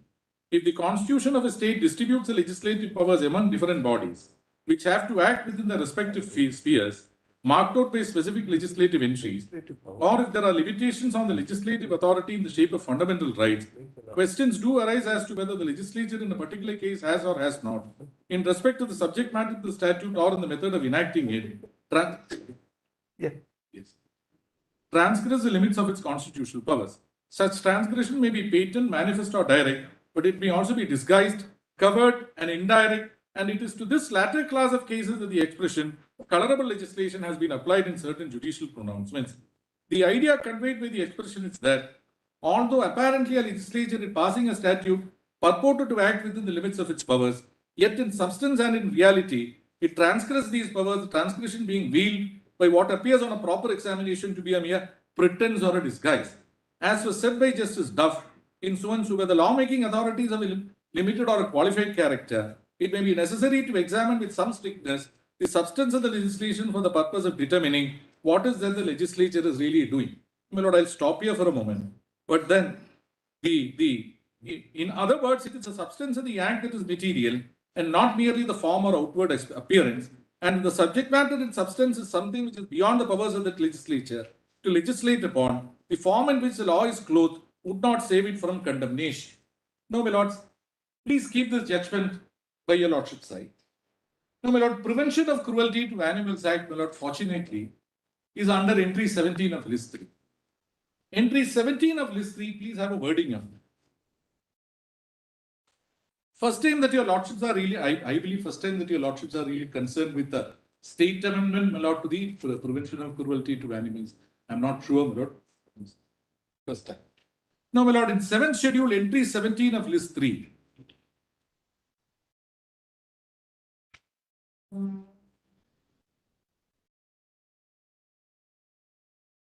My lord, it reads as prevention of cruelty to animals. That is how the act is also worded. A state amendment, my lord, to the entire act within itself, my lord, will be slaughtered under entry 17. A state amendment, my lords, which essentially permits Jallikattu to be taken out of the purview, my lord, of the main act. How does it, my lord, flaunt itself as an act which could come under prevention of cruelty to animals? That's a question which I asked to myself. Prevention of Cruelty to Animals Act 1960, the Central Act is clearly slotted under entry 17. We'll give an example Very good. by way of answer to this, what you are saying. Supposing the original, that is 11.3, Yes. A to E was already there. Assume that A to C was there and they wanted to add D and E later. Now what is E? E permits killing of animals for the purpose of eating it. Rooted in 21. No, whatever it is. Rooted in 21. My lord. Yes, That's why I we are talking about, see, the point is this. We have a division of legislative power, as you know. List 1, list 2, list 3. In the case of a state making a law, it can make it either if it falls under list 2 or it falls under list 3. Now, if it falls under list 2, then the state will have its way subject to Article 246.3. Because it is subject to, in the case of any. In the case of a concurrent list, alone repugnancy can arise. It has been laid down. There's one caveat. And once there is repugnancy, it can be saved under 254 qua the particular state on the receipt of assent. The doctrine of colorable legislation, which you have been harping upon, relates to a conflict between a law which is made by the state legislature, pretending as if it is trying to make it under a list in list 2. That's a classic test. That's the test. That's a classic test. So if it is falling, therefore the first step you have to take is whether the law is traceable to which list. Once you find that it falls in list 3, the next thing you have to do is whether there is repugnancy. Third thing, if there is repugnancy, has President given the assent? Correct? In this case, yes, you should realize one more thing. The earlier Nagaraj. Okay. The judgment was dealing with a case of repugnancy where the state tried to put it under various state lists. It failed. This court took the view that what you're trying to do really is something which is covered by the Central Act under the Prevention Act. So impliedly the court was recognizing that if they wanted to do something of the kind which they have actually got around to doing later on in 2017, it would appropriately, properly fall within the ambit of entry 17 of list 3. So they went about doing it, and they knew that it is repugnant. Since it is repugnant, in tune with 254.2, they got assent to the president. So it's all on the, face of it, it's all very good. You may have other arguments which we are prepared to hearken to. Can you respond? The argument, my lord, that was taken up before Nagaraj by the state were two, three, four. Yes. One was, my lord, that it is within the competence of the state legislature. On repugnancy, they said there is no repugnancy. This is different. Thanks. Entry 17 was referred to by the court while dealing with Nagaraj also. Ultimately, my lord, the legislation is sourced to entry 17. It is not sourced to entry 14 and 15 of list 2. Though that argument was advanced, it was specifically rejected both in the main judgment as well as in the order dismissing the writ. Now, but the point is this. Lordships asked me whether, suppose a parliament had enacted this law, now that the state has done it, but hypothetically, suppose a parliament had done it, would this argument of colorable legislation, apply at all? An argument of colorable legislation cannot really apply, cannot be taken up except in respect of matters which specifically come under list even regarding any parliamentary legislation. Regarding any parliamentary legislation, the question of competence can be taken up or it can be raised as an argument only when the legislation otherwise squarely falls under list 2. Otherwise, when either under list 3 or under the residuary article of list 1, it is open to the parliament to bring about any law. The classic example is before Constitution was amended in 97A, entry was imported. The Finance Act, was always sought to be supported. Mr. Sibyl would know that very well. Was sought to be supported with reference to the residual entry. Therefore, the parameters which your lordships would always employ in considering a colorable legislation, when it comes to a parliamentary law and when it comes to a state law, are different. My submission is that I just put what is a colorable legislation. But the argument is this, and this argument your lordships may consider. This law, which purport itself to be an amendment to the PCE Act, and PCE Act being squarely for the purpose of preventing cruelty to animals. That's the whole object of the Prevention of Cruelty to Animals Act. That is not. Please read, take the object of that act. Yes. The Prevention of Cruelty Act. Please read that. Yes. An act unnecessary on animals. Yes. Next is relevant. Yes. And for that purpose. Yes. For that purpose to amend the law relating to Prevention of Cruelty Act. That's a central act. So not for the purpose of exclusively or totally to prevent. So that is the first part. The first part says to prevent infliction of unnecessary pain or suffering of animals. To prevent. There was an earlier. We already said the Prevention of Cruelty Act, Animals Act 1960. This was enacted for that purpose. No, my lord, the first part of the preamble is referable to what your lordships will get it under section 11 and section 11.3. This is a manner in which, my lord, unnecessary, because preventing and unnecessary pain and suffering, your lordships will find it in every clause here, even in E, which permits slaughtering of animals. Unnecessary pain and suffering, your lordships will find it there. The Act regulates it. That was it. The Act regulates it, Lord. That is why your lordships will find Not for total prevention of a No, not the. because see, for the purpose of invention, to aid invention, now, if that is used, that will not be treated as for the purpose of cruelty. Fair enough, my lord. Unnecessary to prevent unnecessary pain and suffering. That is why. What could be, my lord, is conduct of Jallikattu, which involves, my lord, as this honorable court has found, inflicting pain and suffering on bulls. Can it be treated, my lord, as something a necessary concomitant of, or can it be treated as a necessary pain or suffering that the animal may undergo? It cannot be. Sorry. Our request. These questions have been already raised by Mr. Diwan very extensively. Very, And we'll call upon them. very. Anything you want Very to add for them, No. added. No, my lords, this is one. At the same circle. No, I'm sorry. So this very repugnancy submissions, views of the it 60 already been argued at length. Except that, my lord, I wanted to show to your lordships 11.3 and show it that the permission that is granted under the central. 11.3 has been very extensively argued by Mr. Diwan. Not, my lord, not with reference to Article 21. Not with reference to Article 20. Mr. Giri, our problem That's what I wanted to, my lord. It's only another facet of the argument. It's another facet of the argument. to give audience to all lawyers. No, my lord. The question is, I'm to concluding. add something to what has been I'm argued. concluding in 10 minutes. Okay. I'm submitting, my lord, that in 11.3, why, my lord, slaughtering of animals is also governed by the provisions of the PCA Act. It's an act, my lord, to prevent cruelty of animals, prevention of cruelty to animals. But nevertheless, my lord, it also regulates the slaughtering of animals. It's prevented.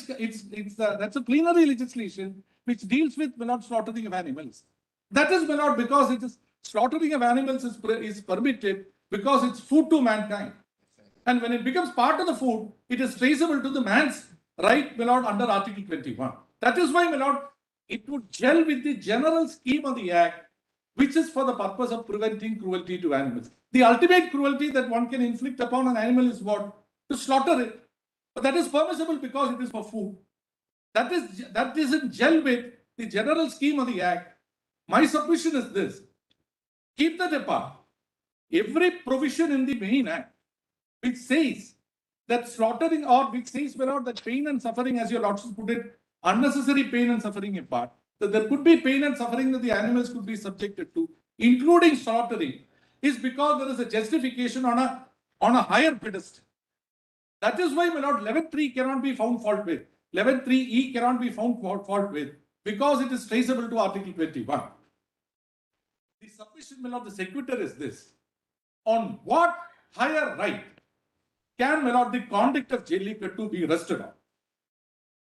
Is it culture and heritage? What is the material?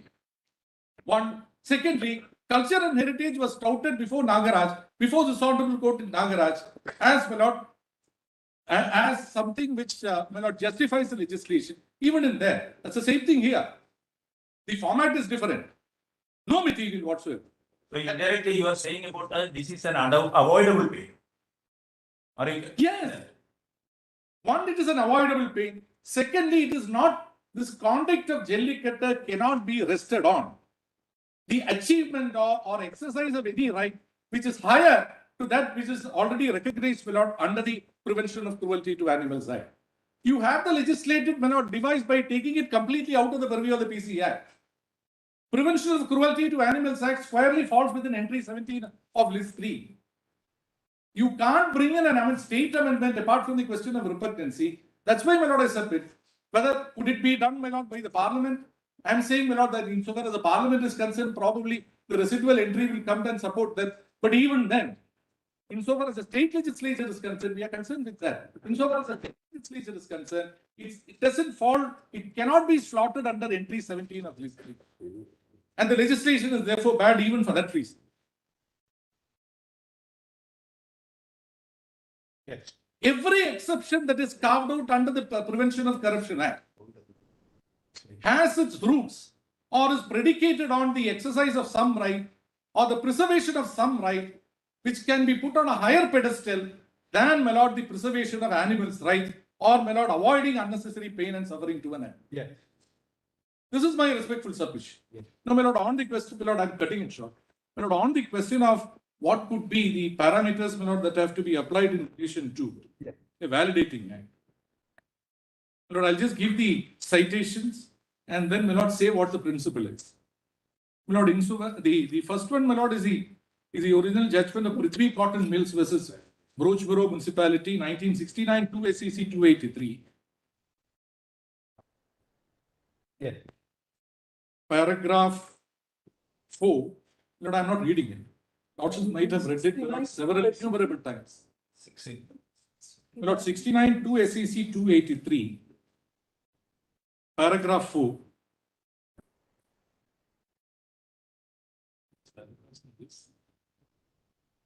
Then, my lord, there is a detailed analysis of the same principle, my lord, reiterating what was mentioned in Prithvi Cotton in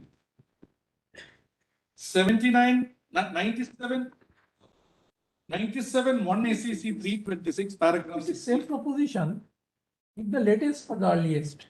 Sorry, It's the same proposition. No. I've just given the paragraph. I'm not reading it. Therefore, I don't want to take up your lordship's time. Yes, and the last one, my lord. Taking our time, but No. in practice, Yes. But the parent. no, I'm not reading anything. Yes. The last judgment, my lord, which gives a conspect of all the earlier judgments on that point is 2003 5 SEC 23, paragraph 17 and 20 to 22. The nominal citation, judgment by Justice Rumapal, National Agriculture Cooperative versus Union of India. My lord, the test is this. 335. One manner in which, my lord, your lord. Repeat that page. Page, my lord, 2003 5 SEC 23, paragraph 17, 20 to 22. My lord, the test is only this.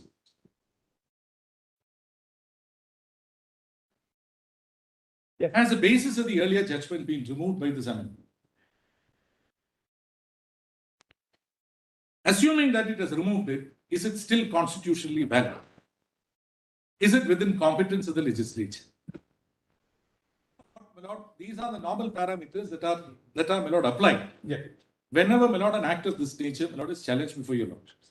In my respectful submission, my lords, the finding in Nagaraj that Jallikattu inflicts cruelty upon animals is not a judgment which is predicated merely on the construction of the provisions of the act that was my lord, Inherently cruel. inherently. Yes. In which case, my lord, no amount of legislative engineering by bringing in a legislation which is a state amendment and getting a presidential assent is sufficient to get over it. My lord, the test is this.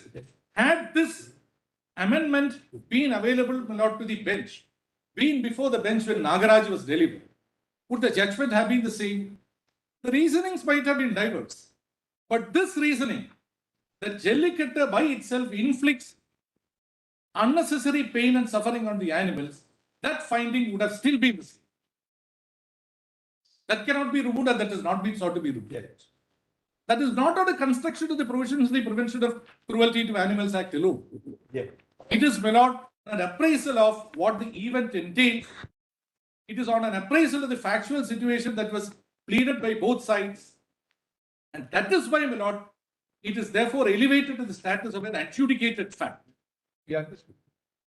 This, my lord, this is my respectful submission. Thank you. Thank you. Who else is going to argue? Thank you. My lords, can I just give the paragraph numbers and then, my lord, or if your lordships have already noted the relevant paragraphs in Of Nagaraj. Yep. Your lordships have noted. Number of times. 3 to 56. That's on the question of. 43 also, 43 also. Yes, yes. You have to read. Yes. You have to read each and every. My lord, the behavior of the bulls and all, my lord, your lordship will be reading it anyway. My lord, let me not restrict your lordship's appraisal of Nagaraj only to certain paragraphs. Your lordships have considered it. Thank you. My lord, I'm deeply grateful to you. Lord, I hope I did not test your lordship's faith. No, in fact, so now we'll have, who's arguing? Very well. Grateful to you.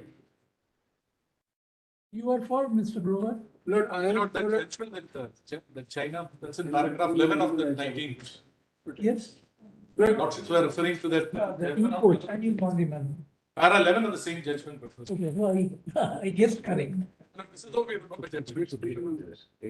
Lord, I am for 3 petitioners, Lord, and the name of the organization is called FIAPO, Federation of India. That's all right. What is the number of the petition? Lord, numbers are 27 of 2016, 6 of 2018, Yeah. and 10 of 2018. Each one of them will individually challenge. 6 of 18, 10 of 18. Each one of them individually challenge the 3 laws.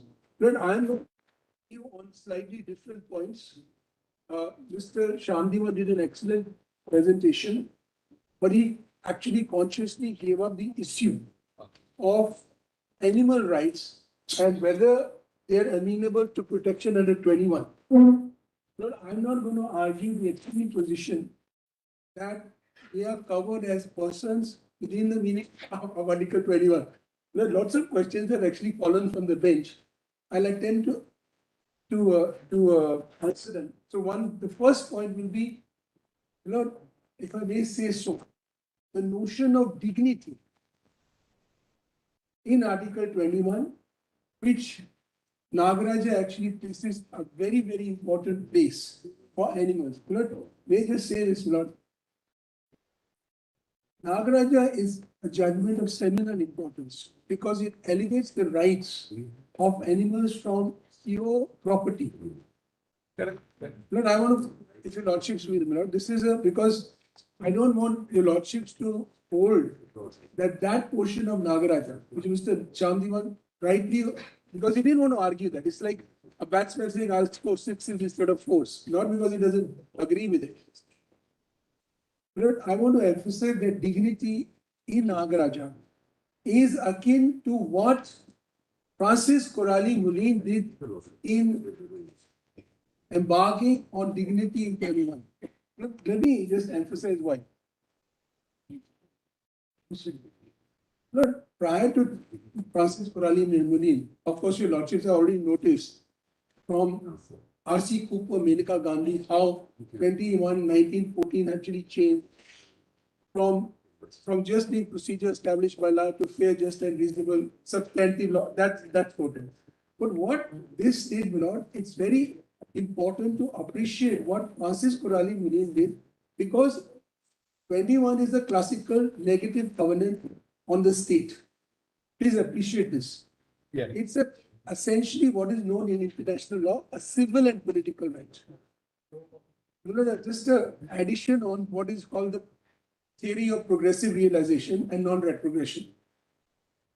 Classically, in international law, after the Universal Declaration of Human Rights, there is a division, partly because of political reasons, between the International Covenant on Civil and Political Rights, which are replicated in our Chapter 3, in our Constitution, Fundamental Rights, and the Economic, Social and Cultural Rights Covenant, which are actually reflected in the Directive Principles. Both are borrowed from the UDHR. Yeah. Now, 21 is a classical negative right. What did Francis Corrali Mullin do? I'm very short. Over one thing, whose right you are talking about here? I'm talking about animals' right. I told you, Lordship, I'll answer that. I'm conscious of what my Lord Justice Kumar, your Lordships, my Lord Justice Rishikesh Roy, all the 5 judges have put this question. So I'm going to answer that in a short summary manner, my Lord, because your Lordships have limited us in time. I'm going to argue that 21 is invocable. Not through the conduit, as Mr. Shandivan said, through the injury to the person, human being. Because, you know, nomenclature-wise, animals include human beings. We are not talking about biological definition, we are talking about a legal definition, what is personal. But let me just not emphasize this, because let us not lose the sight of the fact that Nagaraja actually made a change toward the betterment. And why, Lord? And I'm giving an example of Francis Corrali Mullin because it also changed the whole notion of fundamental rights. Because prior to Francis Corrali Mullin, 21 was a purely negative covenant. Procedure established by law, life and liberty cannot be taken away. After that, what happened? Moment dignity was introduced.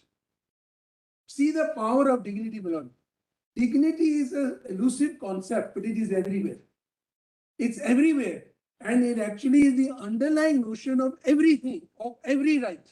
Not only fundamental right. Respect, autonomy is underlying notion of all fundamentals and human rights. But it is not defined. It is not doesn't have a specific mention. Now, after Francis Corrali Mullin, because we introduced dignity, what happened was, and in that case it was the access to literature, etc. What happened was, your lordships, in your lordship's jurisdiction, under 32 or 36, etc., conferred a positive right. Positive right of what? Right to food, right to environment, etc. It was unheard of, that sort of interpretation. So please appreciate one thing. When we interpret any provision of the Constitution, it has to be expansive, liberal, and it actually fundamentally changes the notion of what happens. That is also what Nagaraja did. When it introduced dignity, what did it do, Lord? It didn't say, and my Lord Justice Radhakrishnan has been very careful in actually trying to balance the rights of human beings, and my Lord Justice Joseph said, rightly, that the scheme of the PC Act and what Justice Radhakrishnan notes is, in fact, the relationship between humans, animals, and environment. And that is continuously evolving. Now, let me give another example.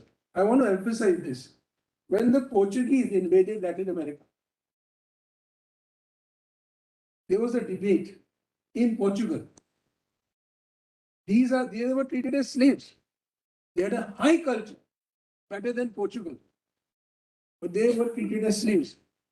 There was a debate in the Portuguese, of course, in Portugal and basically in the church. Are these Native Americans, as we call them now, entitled to be treated as human beings? And there was a particular priest who worked with Native Americans. He said they're entitled to be human beings and they have some rights.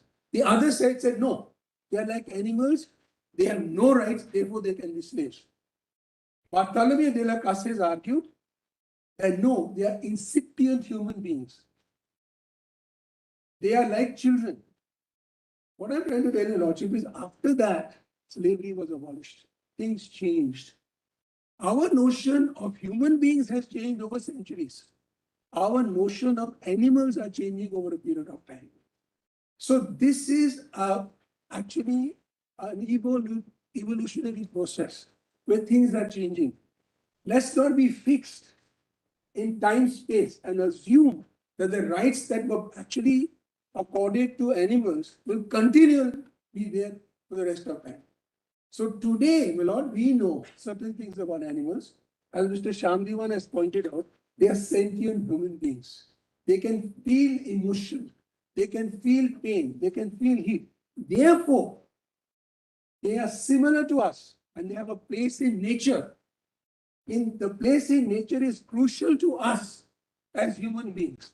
their place in the environment and consequently the role they play in the environment, who are human beings, is crucial for the survival of the human race. It's that pedestal your lordship will look at it, not in the pedestal of just Jallikattu. When we talk of animal rights are no longer in the species of property for human beings. That's the point of departure. So my point is, first, that your lordships look at this case not as an ordinary case. It's a case in the course of evolution of how we treat animals in the constitutional scheme of things. Now, Lord, I want to read a few passages from Nagaraja. I won't take, my Lord, Justice Joseph has put a guillotine, and I appreciate that, Lord. I wish only, Lord, my only wish is this, Lord. When the matter starts, the Lordship put a time guillotine to an agreement. Otherwise, Lord, what happens is, I tell you, Lordship, very candidly, at the bar, there is a jostling for number 1 position, number 2, and number 5 or 6 don't have time. I'm not blaming anybody, but I wish your Lordship will actually say, everybody is going to go get an hour. And then, of course, your Lordships have discretion to say, no, we want to hear, because your Lordships are querying. All that we are saying is that, it need not be repetition. I won't. What? Absolutely. Otherwise, Absolutely. If there's one word of repetition, the Lordship will your put a stop. point, you can definitely say. Otherwise, just say you have to adopt it. I agree with you. I agree with your Lordship. And that's why not a word of repetition from my side. Where I'm actually following the arguments, and I actually adopt the arguments of Mr. Shamniwan, Mr. Luthra, and Mr. Giri Millard. But I wanted to just say, I wanted to point out passages from Nagaraja, Millard, if your Lordship will allow me, and I won't read some of them because though they have not been read, and I don't want to waste your Lordship's time. Please come to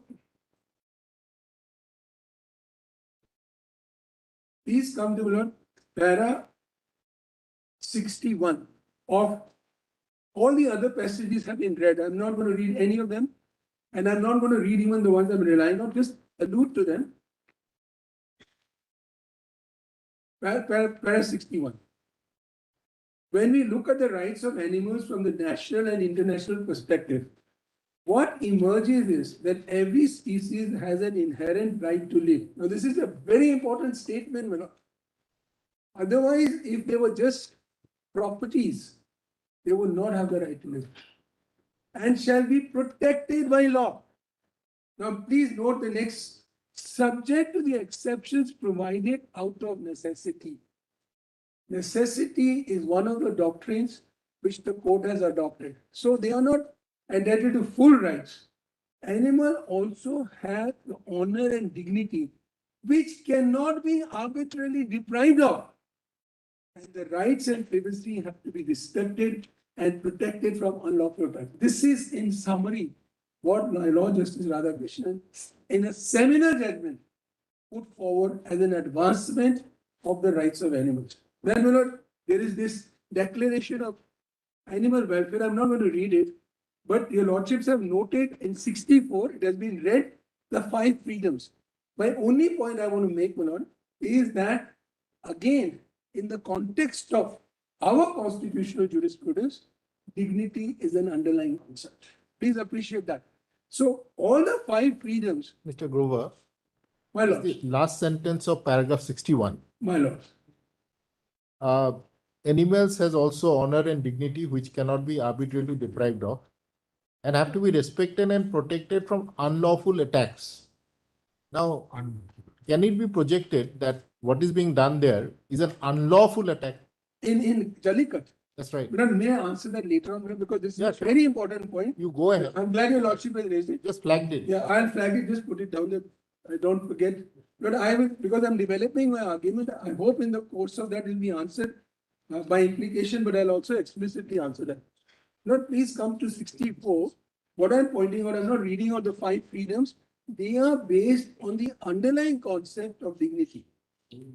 So, freedom from hunger and thirst, all these and more, my Lord, are based on that.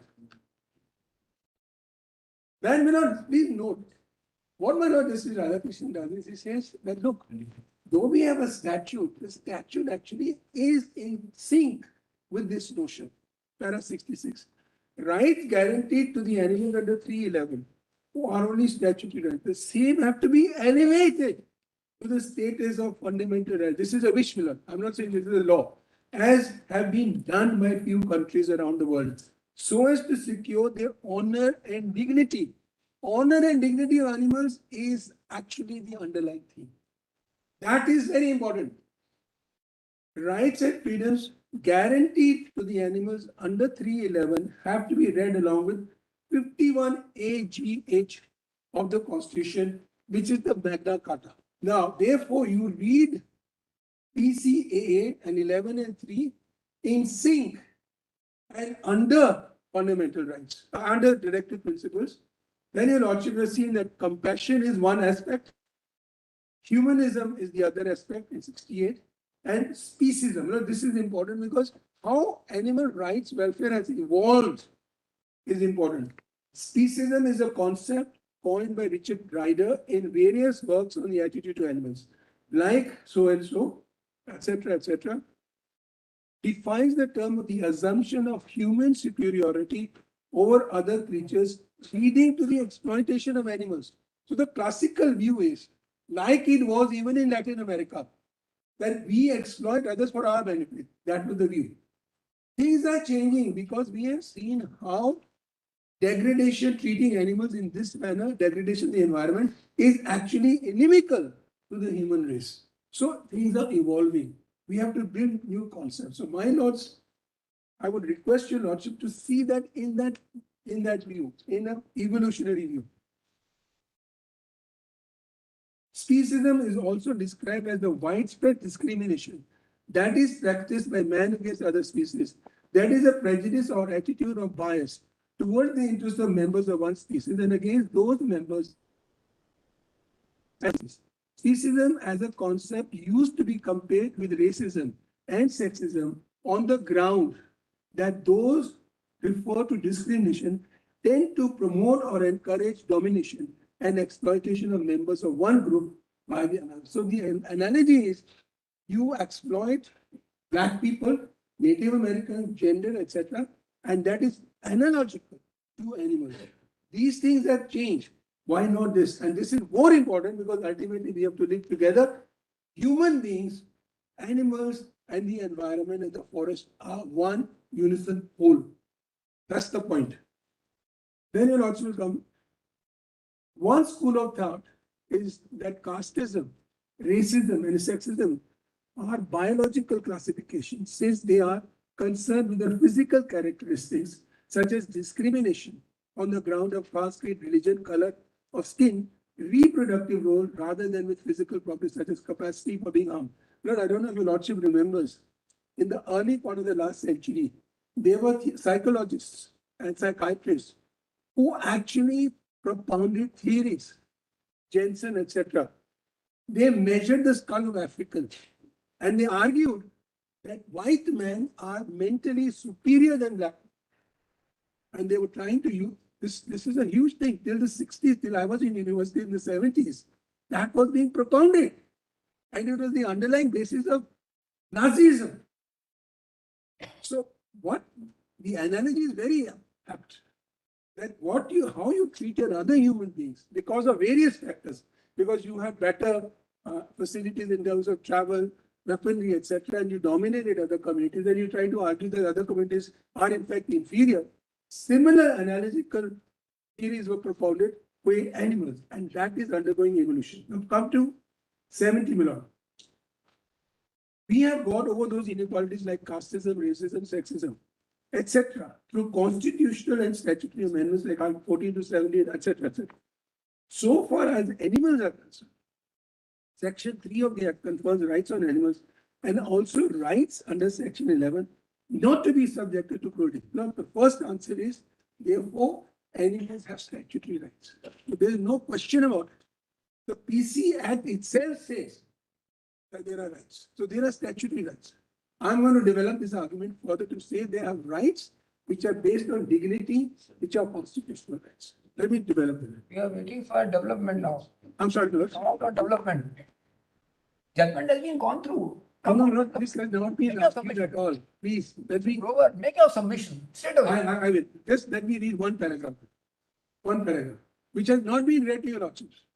Robert, we can't go from the paragraph 1 to the last paragraph of the judgment. I'm not, if some, You make your submission straight away. What do no, you want it's to add? not. I'm going to argue that what is in Nagaraja is to be preserved. And I want to allude your lordship to that. Just give me 2 minutes. But I will, Yeah, I'm not repeating, but once your lordship has said this, Tell I us- will not, tell us I'm what- not going to read what option we have. But I only read para 71, We 70. can only make Very our good. request. 71 and 70, your lordship, right?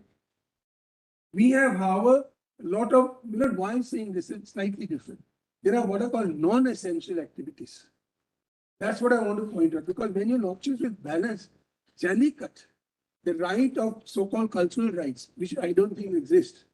I'm not going to argue that extensively, and the dignity of animals. If unnecessary pain is being foisted upon them, then your lordship will actually hold in favor of animals.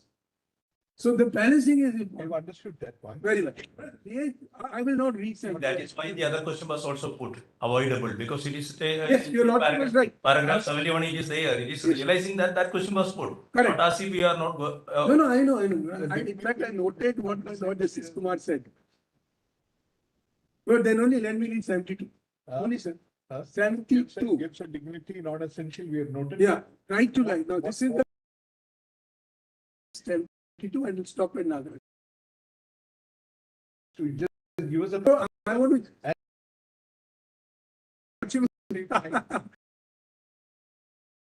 No, you. I will. To complete Karnataka, you must realize that. Outset. So, my solution is right to life. Yes. Lord, they host but it's stopped at a point. I'm not saying animals have the same rights as human beings. This is evolving, and over a period of time, animal rights are actually increasing because we realize that they are necessary for our own survival in the environment, the role they play. Now, their right to dignity is till they are alive. Let me say that as an example, because Lord Justice Joseph is putting this point repeatedly. Killing to eat is the most cruel form of cruelty. Correct. Like putting a person to death after death penalty has been meted out to that person is also cruel. We accept it. But we say that for human beings, they are entitled to dignity throughout their life, and for human beings, even after their life. They are entitled to decent burial because of Article 21 and cultural and religious things under 25 and 29. As far as animals are concerned, and this is a point of departure and differentiation, they are entitled to dignity of a particular type which will come to till they are alive, but not after they are dead. So the law, because of our understanding and our relationship with animals as it is evolving, posits that we will treat them with dignity, but killing them either for food or for experimental purposes or certain exceptions, they will be killed. So that is the relationship in terms of superiority. Now, therefore, the balancing of rights is an important exercise.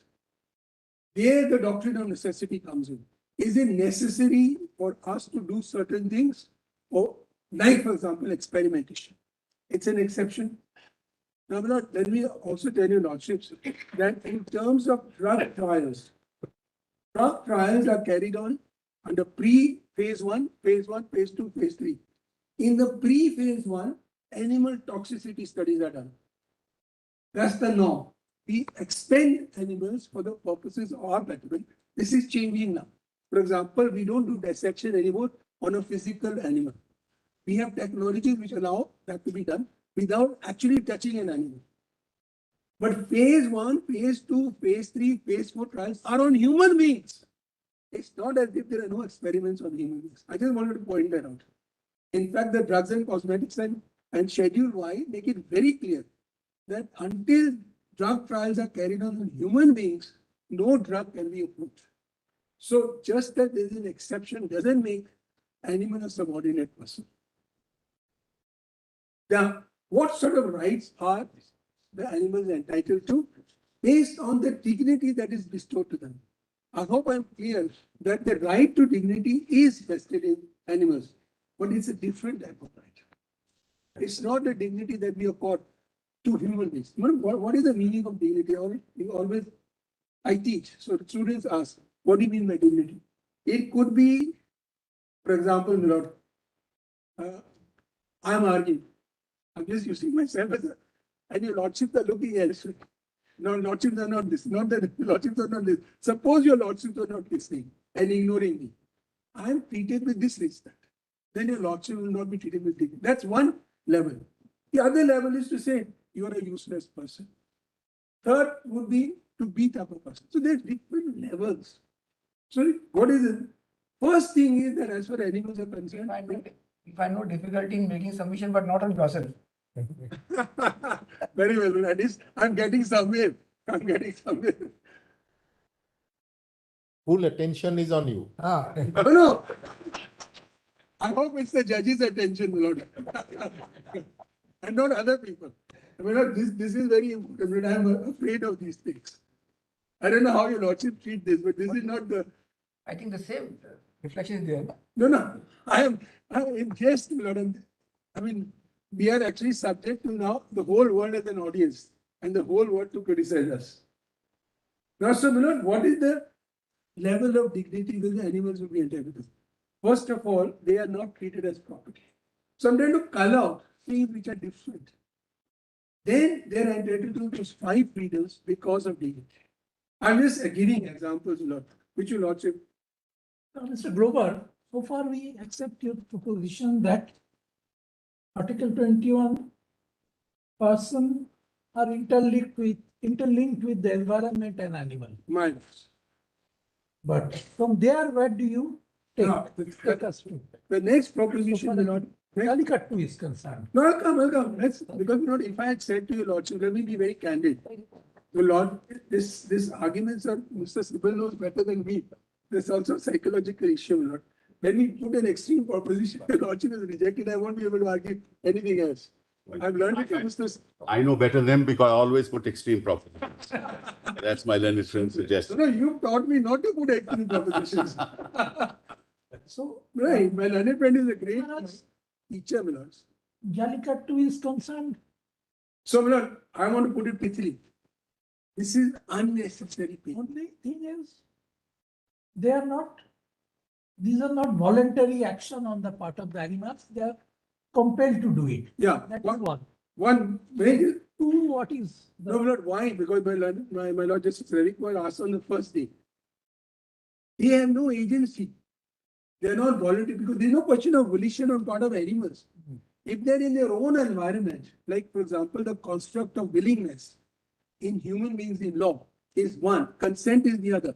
There's no question of those constructs coming in the case of animals. Now, the law also permits using the animals for human need. Yes, that's an exception. They are compelled to do involuntary acts for the benefit of humans. Correct.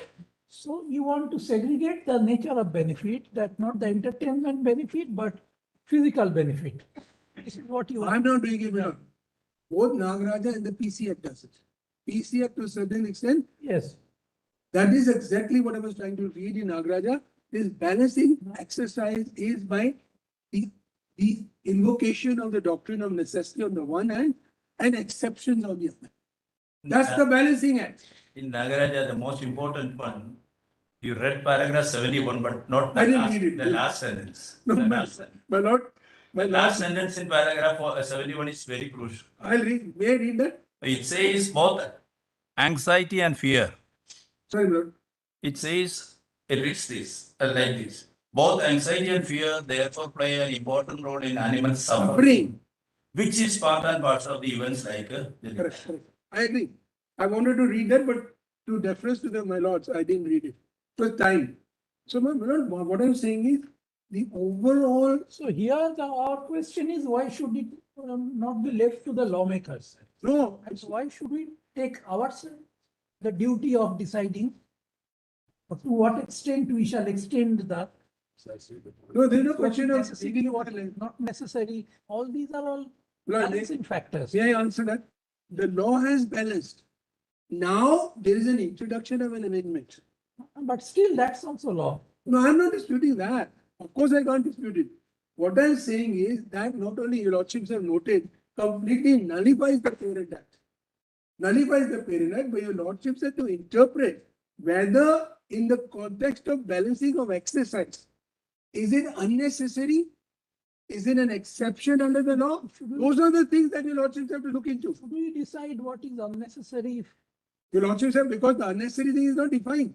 It's what unnecessary pain is caused. Is it necessary to cause pain to the bulls because of Jallikattu, because of an imagined culture, etc., etc., or does the balance go on the other way? If it is not an exception under the law, if it is not necessary under the doctrine of necessity, your lordship will hold in our favor. That is it. I'm sorry. That we have already made out, that it's not necessary, we have noted it twice. No, I'm answering the question. Since you have said, you have noted it, you move on to the next point. Otherwise, what will happen? You have taken it down, dignity. It is not essential. It is not covered by any of the essential means. No, my Lord Justice Ravi Kumar asked me to read a portion. You I have to only read- said you stopped it. First part of 71 you have actually brought it to our notice. The last part you know. No, both are important. Both are important. Not my Lord Justice Joseph. Have to be differential to all judges. I can't be. Eagerly waiting Yeah, for now your my next point. Next point is, your lordships are aware that Qureshi, etc., directive principles and fundamentals rights are to be in consonance, harmonious with this. So 51A G Yes. is an important part. So when we are talking of dignity, the question will be, if your lordships accept that animals have the right to dignity, then where is it situated? Is it in 51 AG? I would say that it is situated in 21. Because that your lordships have already held.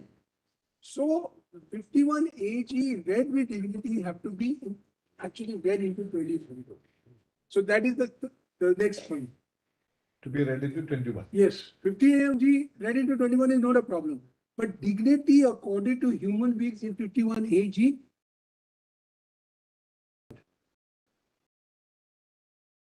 Next, and developing on that, then Article 21, right to life, can be only realized for animals if 51 AG is complied with. Yeah. Therefore, compassion, etc. I've already argued on necessity and reasonable. Now, my lord, the last point, which is more difficult for me, which your lordships are waiting for me to. Now, my lord, your lordships are fully aware. Let me just develop it in a minute, my lord. It is protection against life and liberty except by procedure established. Just consider, my lord, for a moment. Today, don't we have all laws to decide how animals have to be slaughtered? So, the development of 21 before Menaka Gandhi, or even say R.C. Cooper, it was only procedure establishment and not substantive. Today, there is already a plethora of legislations which actually indicate how you can extinguish life of animals. So, my point is that it can be argued reasonably that you cannot deprive a right of life of an animal without procedure establishment, not substantive. I'm not on that right now, only procedural. Even now it is there. You're contending that the animal is a person under Article. No. Therefore, that is the. It's not easy to say it immediately. Let me put it that way, because when we decide, I was thinking this is because it's troubling your lordship, it's troubling me also. I have to be candid to your lordship. This is not all animals are dead with all human rights in 21. No, I'm not saying that. I've already scaled it up. Therefore, one is what Mr. Diwan said, that it is conduited to the human beings. I'm not on that. I'm saying that when you deal with animals, first they have to be respected, they have to be accorded dignity. And when their life and liberty are at stake, that dignity must come in. And I can only situate it under 21.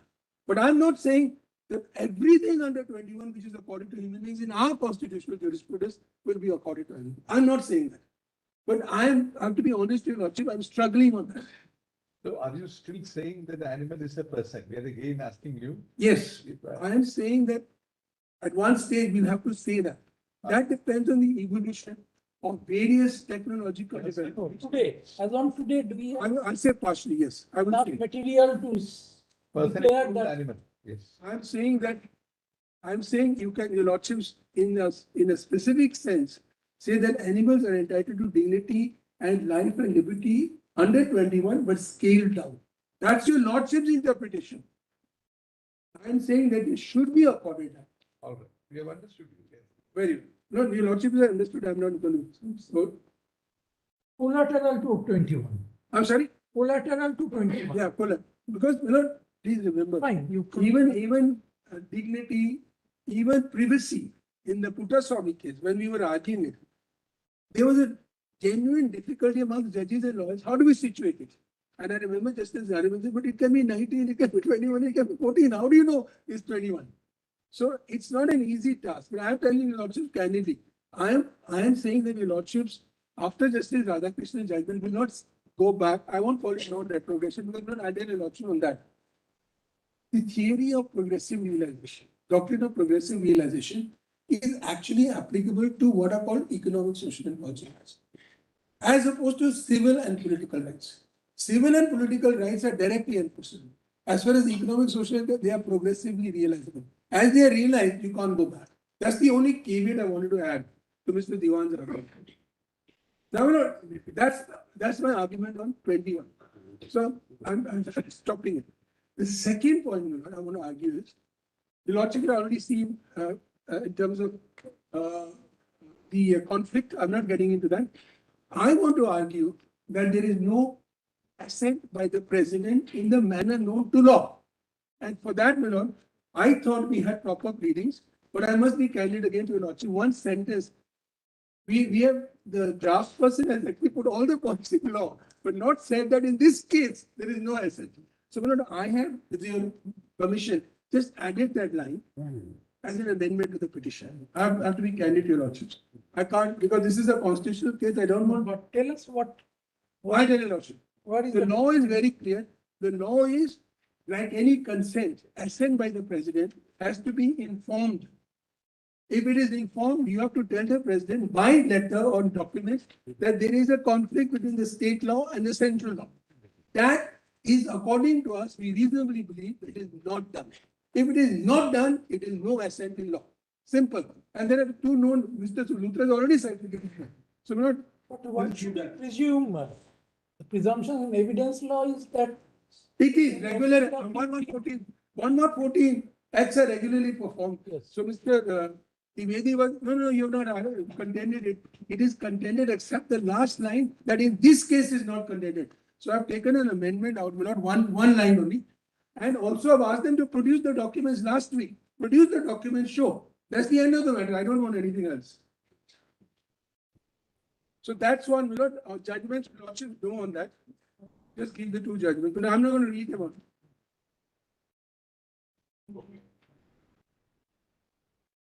Look, when their turn comes, let them produce. But without production, your lordships will not be satisfied. Well, let me labor on this for a minute, my lord. So you just give one decision which you want to try on in this. Yes. Just one, you don't have to multiply. Yeah, just Any one which, No. any one judgment, please. Kesar Hind, your lordship knows. Just one case law, Kesar Hind, my lord. just one case, I don't need. Yes, my lord, 2002 8 SCC 182. Kesar Hind, your lordship knows.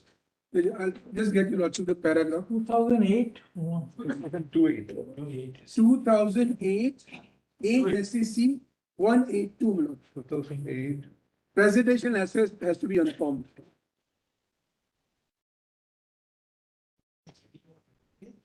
What's the page? Page. 182 at, paras 3, 11, 14, 16 and 20. All right, we'll see that. So there's another decision, I'll just cite it, I'm not going to read it, it's very well. It's followed in Balwinder Singh, Balwinder Singh, All right. Gram Pachan. What is the next point? Now, the next point is that it is according to them cultural practice. Yeah. We had argued at the review stage that it is religious practice. That was given up and it was ruled against. Now, they have come up. They should be candid with the court. You can't one time say it's religious practice and the second time change your stance and say, no, it's not religious anymore, it's cultural. They have to be very clear. And 25 and 29 are very separate. That is what. They have to affirmatively establish because they are saying as part of cultural practice, and 29 your lordships are very familiar. Sections of citizens having, I'm not reading it. And then they say that it is to promote native breeds. So My point is they have to affirmatively establish it. One, they have to prove that. they have to affirmatively establish it. And actually, they can't. Once they have pleaded it's a religious practice, now they shift and they say, no, it's cultural practice. How? That's one. Secondly, even otherwise, 29 and 29, 21, all the fundamental rights have to be read harmoniously. So even let's assume that there is a cultural practice. Can it lead to the denudation or derogation of the rights in 21 with dignity of animals? It cannot, because the law is very clear on that. Just take an example of sati. There is a cultural practice of sati. Somebody that portion is read out to us. Yes. We cannot have it contrary to. Correct. Only that. Yes. There's only one judgment on that. A portion of the cultural practices which otherwise violates another fundamental right will not survive. That's the point. I'm putting it quickly. Just give the judgment. What's your next point?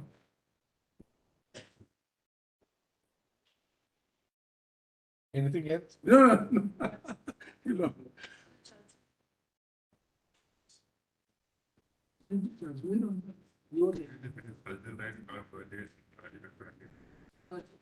Yeah. Not on that.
AR 2000 SC 2773, para 13. Yes. What is the point? Lord, that we have to be harmoniously construed the fundamental. I've already argued that, so I'm just writing the judgment. Now, secondly, 2 more. Yeah. 1 point won't take long, another point may take a slight time. Yeah. Lord, in any event, if your lordships agree with us, on the ground that Mr. Shamdivan argued, Mr. Luthra argued, Mr. Giri argued, they host my submissions. If the statute is held to be ultra vires, that's one thing. But a statute always overrides custom. That's the law. Correct. So that on that, just give me that. Overrides custom. Yeah. Not common law, customary law. This is the state self. Now, the final point is on the issue of rules, which is troubling me and troubling your lordships also. Grover, give the citation on the. I'm going to give you 1 minute.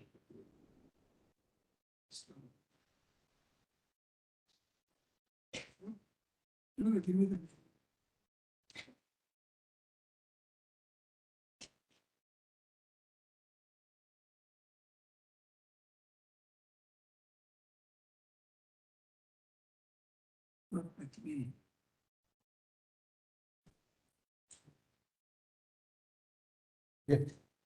I'll just give it, you know. Yeah, yeah, sure. I'll meet and event. Last argument is on. Last argument. No, no, I am not, I am going to stick to my promise. I am not, Lord, I insist. Rules. Yes.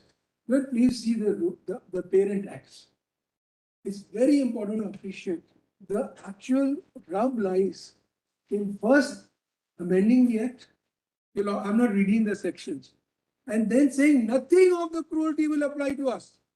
Now, if it is a genuine bona fide and not, I'm not on the culpable legislation. If it was really to prevent cruelty, then they would not say that none of the provisions of 11 apply. The rub is in this, that none of 11 applies. Why? I ask myself this question. Why? Because they know fully well that 11 will apply. Otherwise, why should they do it? We have to see, we have to assume that there is a purpose in 11 being amended. And 11 is being amended because they don't want 11 to apply. And that is the whole part of cruelty. And then they substitute that by mechanisms, only mechanisms which actually are to ensure, but not the core of it. The core is what is specified in section 11. But that is taken away. Then how do you prevent cruelty? You can't even have it by a mechanism. So that's the point I'm making. It's not, I'm not on tolerable. Tolerable is, and the Lordship has already said, if entry 17 is being used, and they say, no, it's 2. I'm not re-arguing. Is they have taken all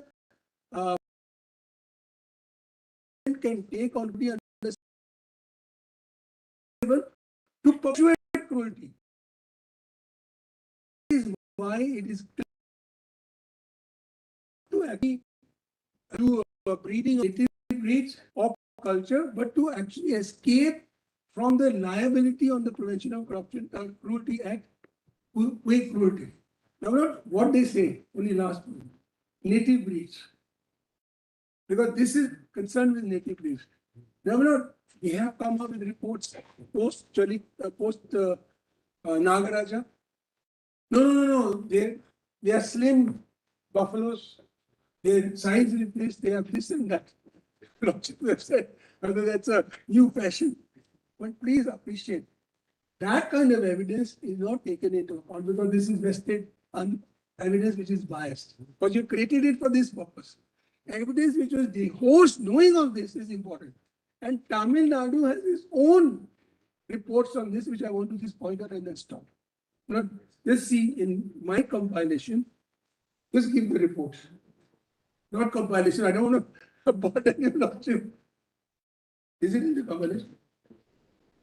In the convenience compilation by Mr. Justice, by the Mr. Luthra, by us, not in the convenience compilation, we have put a report of Tamil Nadu, which is document 33, volume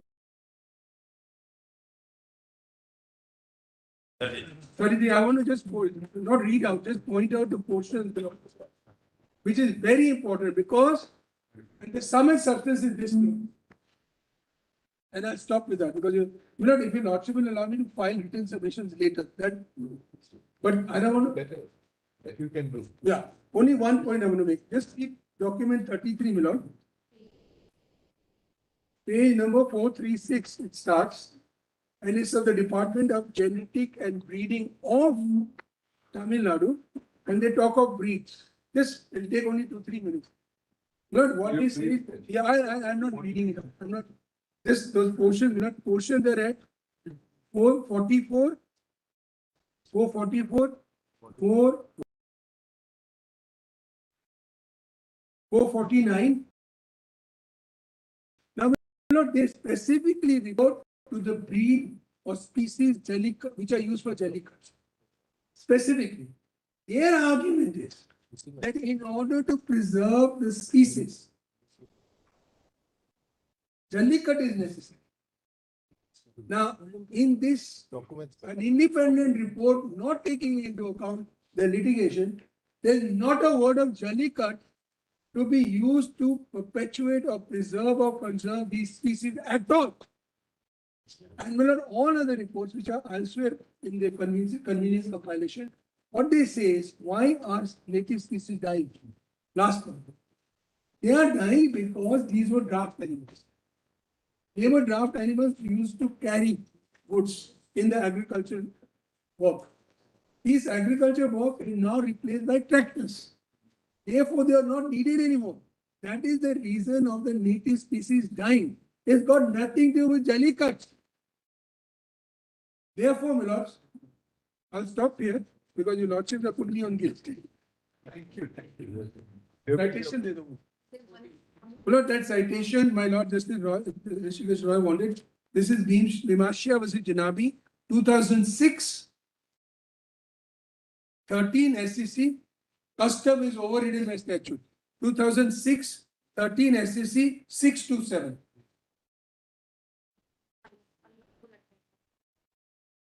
God only, my Lord, I'm so sorry. What do you know?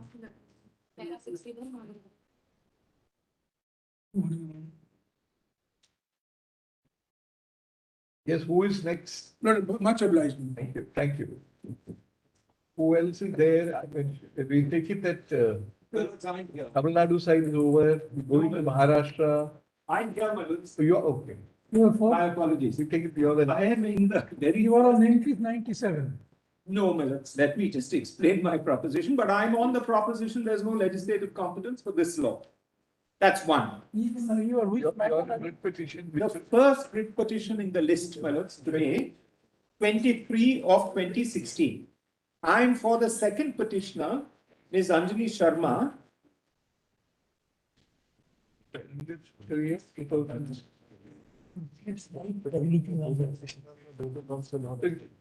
Yes. And my learned friend wanted to point out that he is also there after me, my lords. Over it. As far as I am concerned, my lord, I do not represent the Tamil Nadu matter at all. My lord, I am really not concerned with Jallikattu. That's it. So we are. I'm- Let him. Tamil Nadu is over, they'll have. That's right. So the last person we are going to permit him from Tamil Nadu. We have had enough from Tamil Nadu. We have had spent time enough time. I bow down, my lords, I understand. So in your case also, you will limit your, this time. I'm going to try, my lords, to limit myself. What we are going to do is. I'm only going to make arguments that your lordships have not heard till now. He is the second, representing the second petitioner. Petitioner in a petition which is already. It's not been argued, my lords. You argued for the first petitioner. Nobody argued. What is your? Because they are not now willing to join. Oh. Animal Welfare Board of India has backed out, Oh, which should tell your lordship something about what is involved in this matter, is my Oh. respectful submission. That is after having been the, my lords, What is the number? Kindly give us, please. writ petition 23 of 2016. I am for the second petitioner, Anjali Sharma, No, who is a former member. They are not prosecuting. Is it 2000? So as far as they are concerned, they'll have to be different. First petitioner is concerned, the petition will, they are not pressing it. They obviously. are not pressing it, my lords. I'm correct on that. Yes, go ahead. Only a minute. In this verification, we have also filed for intervention. We'll consider hearing you. Let us see. If it is necessary, we'll hear you. There are. Yes, go ahead. So I'm going to say from 4 to 3, we are going to see. 1 hour we are going to see next one. 1 hour.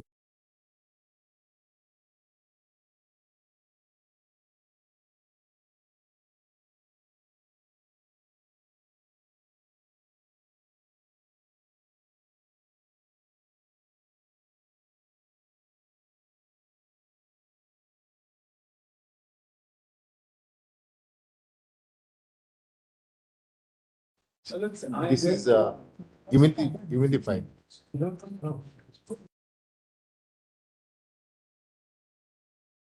Yes, I am going to be making two main submissions. First is, there is no legislative competence Yes, no legislative competence. to pass this amendment Yes, at all. yes. To the extent, under this, to the extent that it is.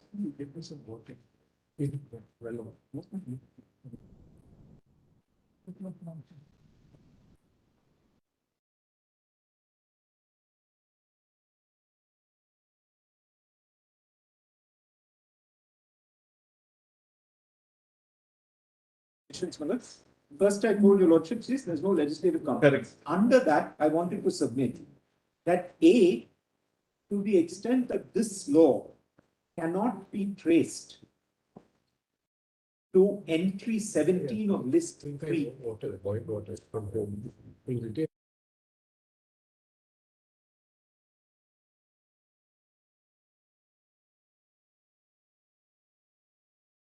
Yes, yes. To the extent that it cannot be traced to entry 17 of list 3 or to any other entry in list 3, presidential assent is immaterial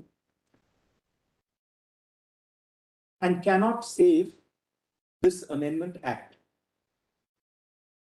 First proposition. Second proposition is it cannot be traced also to entry 15, either 14 or 15 of list 2.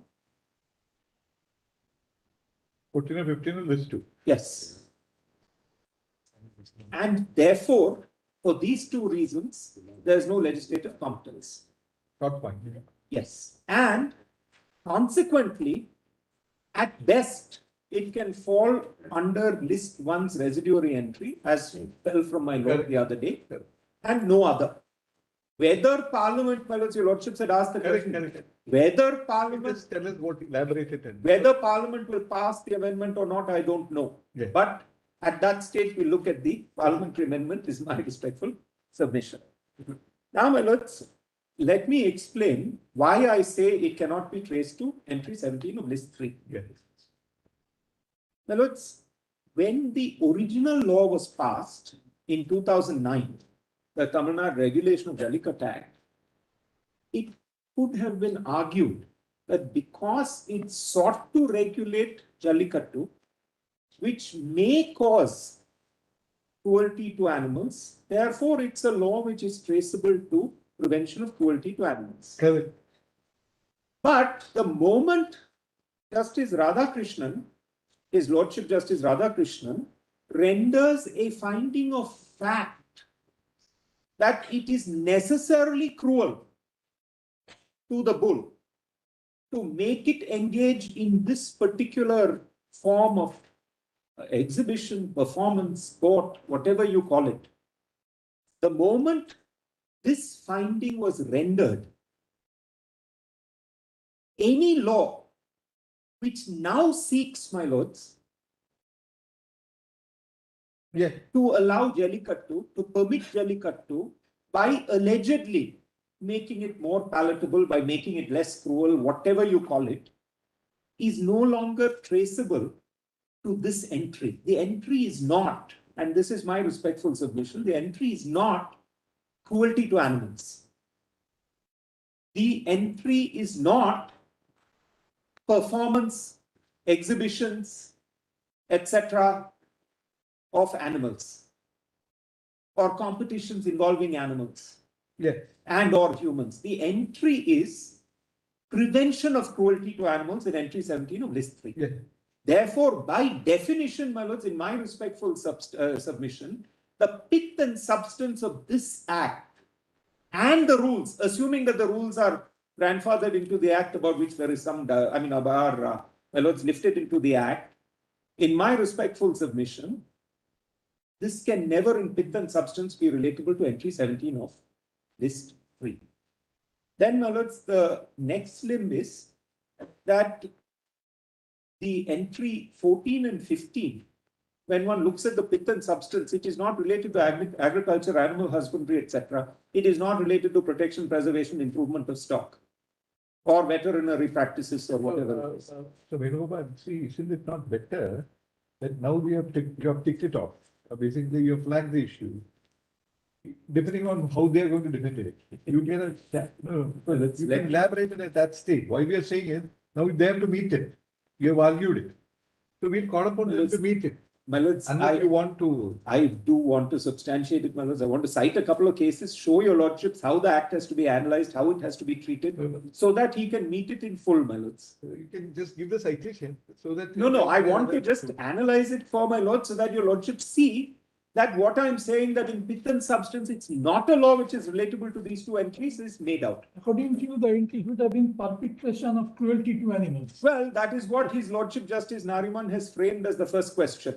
If your Lordship kindly sees the questions, my lords, that were framed for placing before my learned friend, Mr. Dwivedi, had said that nobody has argued lack of legislative competence. I'm afraid that may not be correct. He may not have read my amended writ, is my respectful submission.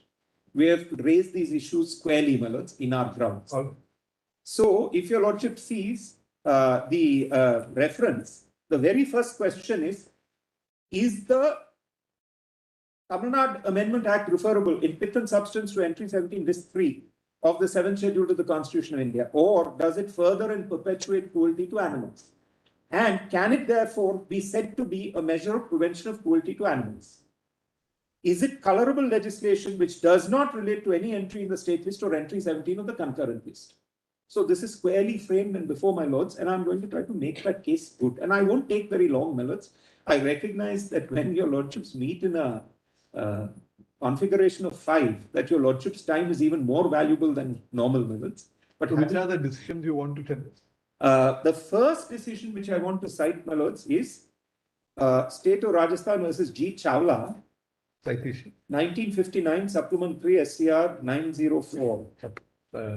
I find this decision, my lords, to be is a 1959 supplement 3 SCR 904. Supplementary SCR. Yeah, 3 SCR. 3 SCR. I find it to be the most useful to understand. Page. 90. At 908 onwards, but I want to place it, my lord, so that your lordship 908 submission. We would State of Rajasthan versus V. Chawla. Because case has to be applied, my lords. Is it 904 or 908? 904 at 908 minutes. Is where I want to read it out to your lordships. Just so to explain. We would request you to allow us to go through that. We will undoubtedly go through that. No, my lords, with respect, my lords. Otherwise, I am going to seek an opportunity, my lords, to place my case. I won't take very long, but I have to place my case, my lords. You have cited the judgment and the point also you have very clearly articulated so that you. I bow down, my lords, but I am told intend to do that in the old days, Mr. Settlevar used to put one hand in his coat pocket, my lords, and state propositions to your lordships in 5 minutes to 10 minutes, and sometimes 15 minutes, and then say, that's it and leave. And your lordships would say that's more than enough for Mr. Settlevar. But I know Settlevar, my lords, I need to explain my case and make it out a little bit, my lords. That's my respectful submission. So let me please place these judgments. I need to place one more judgment also, which I'll give the citation. What is that? 1997 8 SCC 360. State of Bihar versus Indian Aluminium. 1997, volume 8 SCC 360, State of Bihar versus Indian Aluminium. And then after that, I will be citing the two judgments, my lords. The cow slaughter judgments. One is Mirzapur Moti Qureshi and the other is Mohammad Hanif Qureshi, the earlier one, to make out only this point that it cannot be traced to entry 15. Paragraphs of Qureshi. That, my lords, I'll give my lords tomorrow when we meet. No, we think, see, what we intend to do is we are going to sit for 1 hour today, extra. So that we will cover up because tomorrow we are having constitution bench. As well as? We are having the same bench tomorrow. So we think we can devote time today. We are sitting extra 1 hour unless, you don't want to sit, you don't want to. Let me finish tomorrow, my lords, is my respectful request. Then let the Maharashtra lawyers start, and Tamil Nadu, whoever else is there. If you cannot finish it today, we can only. No, so then your lordship would not hear me at all. No, we are not saying that. Since you are insisting, we have told you we'll go through your the paragraphs because we have understood your points. No, you have understood the point, but not your lordships have not understood the way in which I'm going to articulate that point based on the judgment. You get that opportunity when the other side replies. No, my lords. That's what you're saying. No, Mr. Bennett, why don't you do it straight? Very well. Let me place the judgment. Take another 5 minutes or so. Yes. And just finish that. We to take a little time. No, that's okay. Let's not debate on the time and then. Yes, your lordships are right. First, my lords, let me just show. Let me show.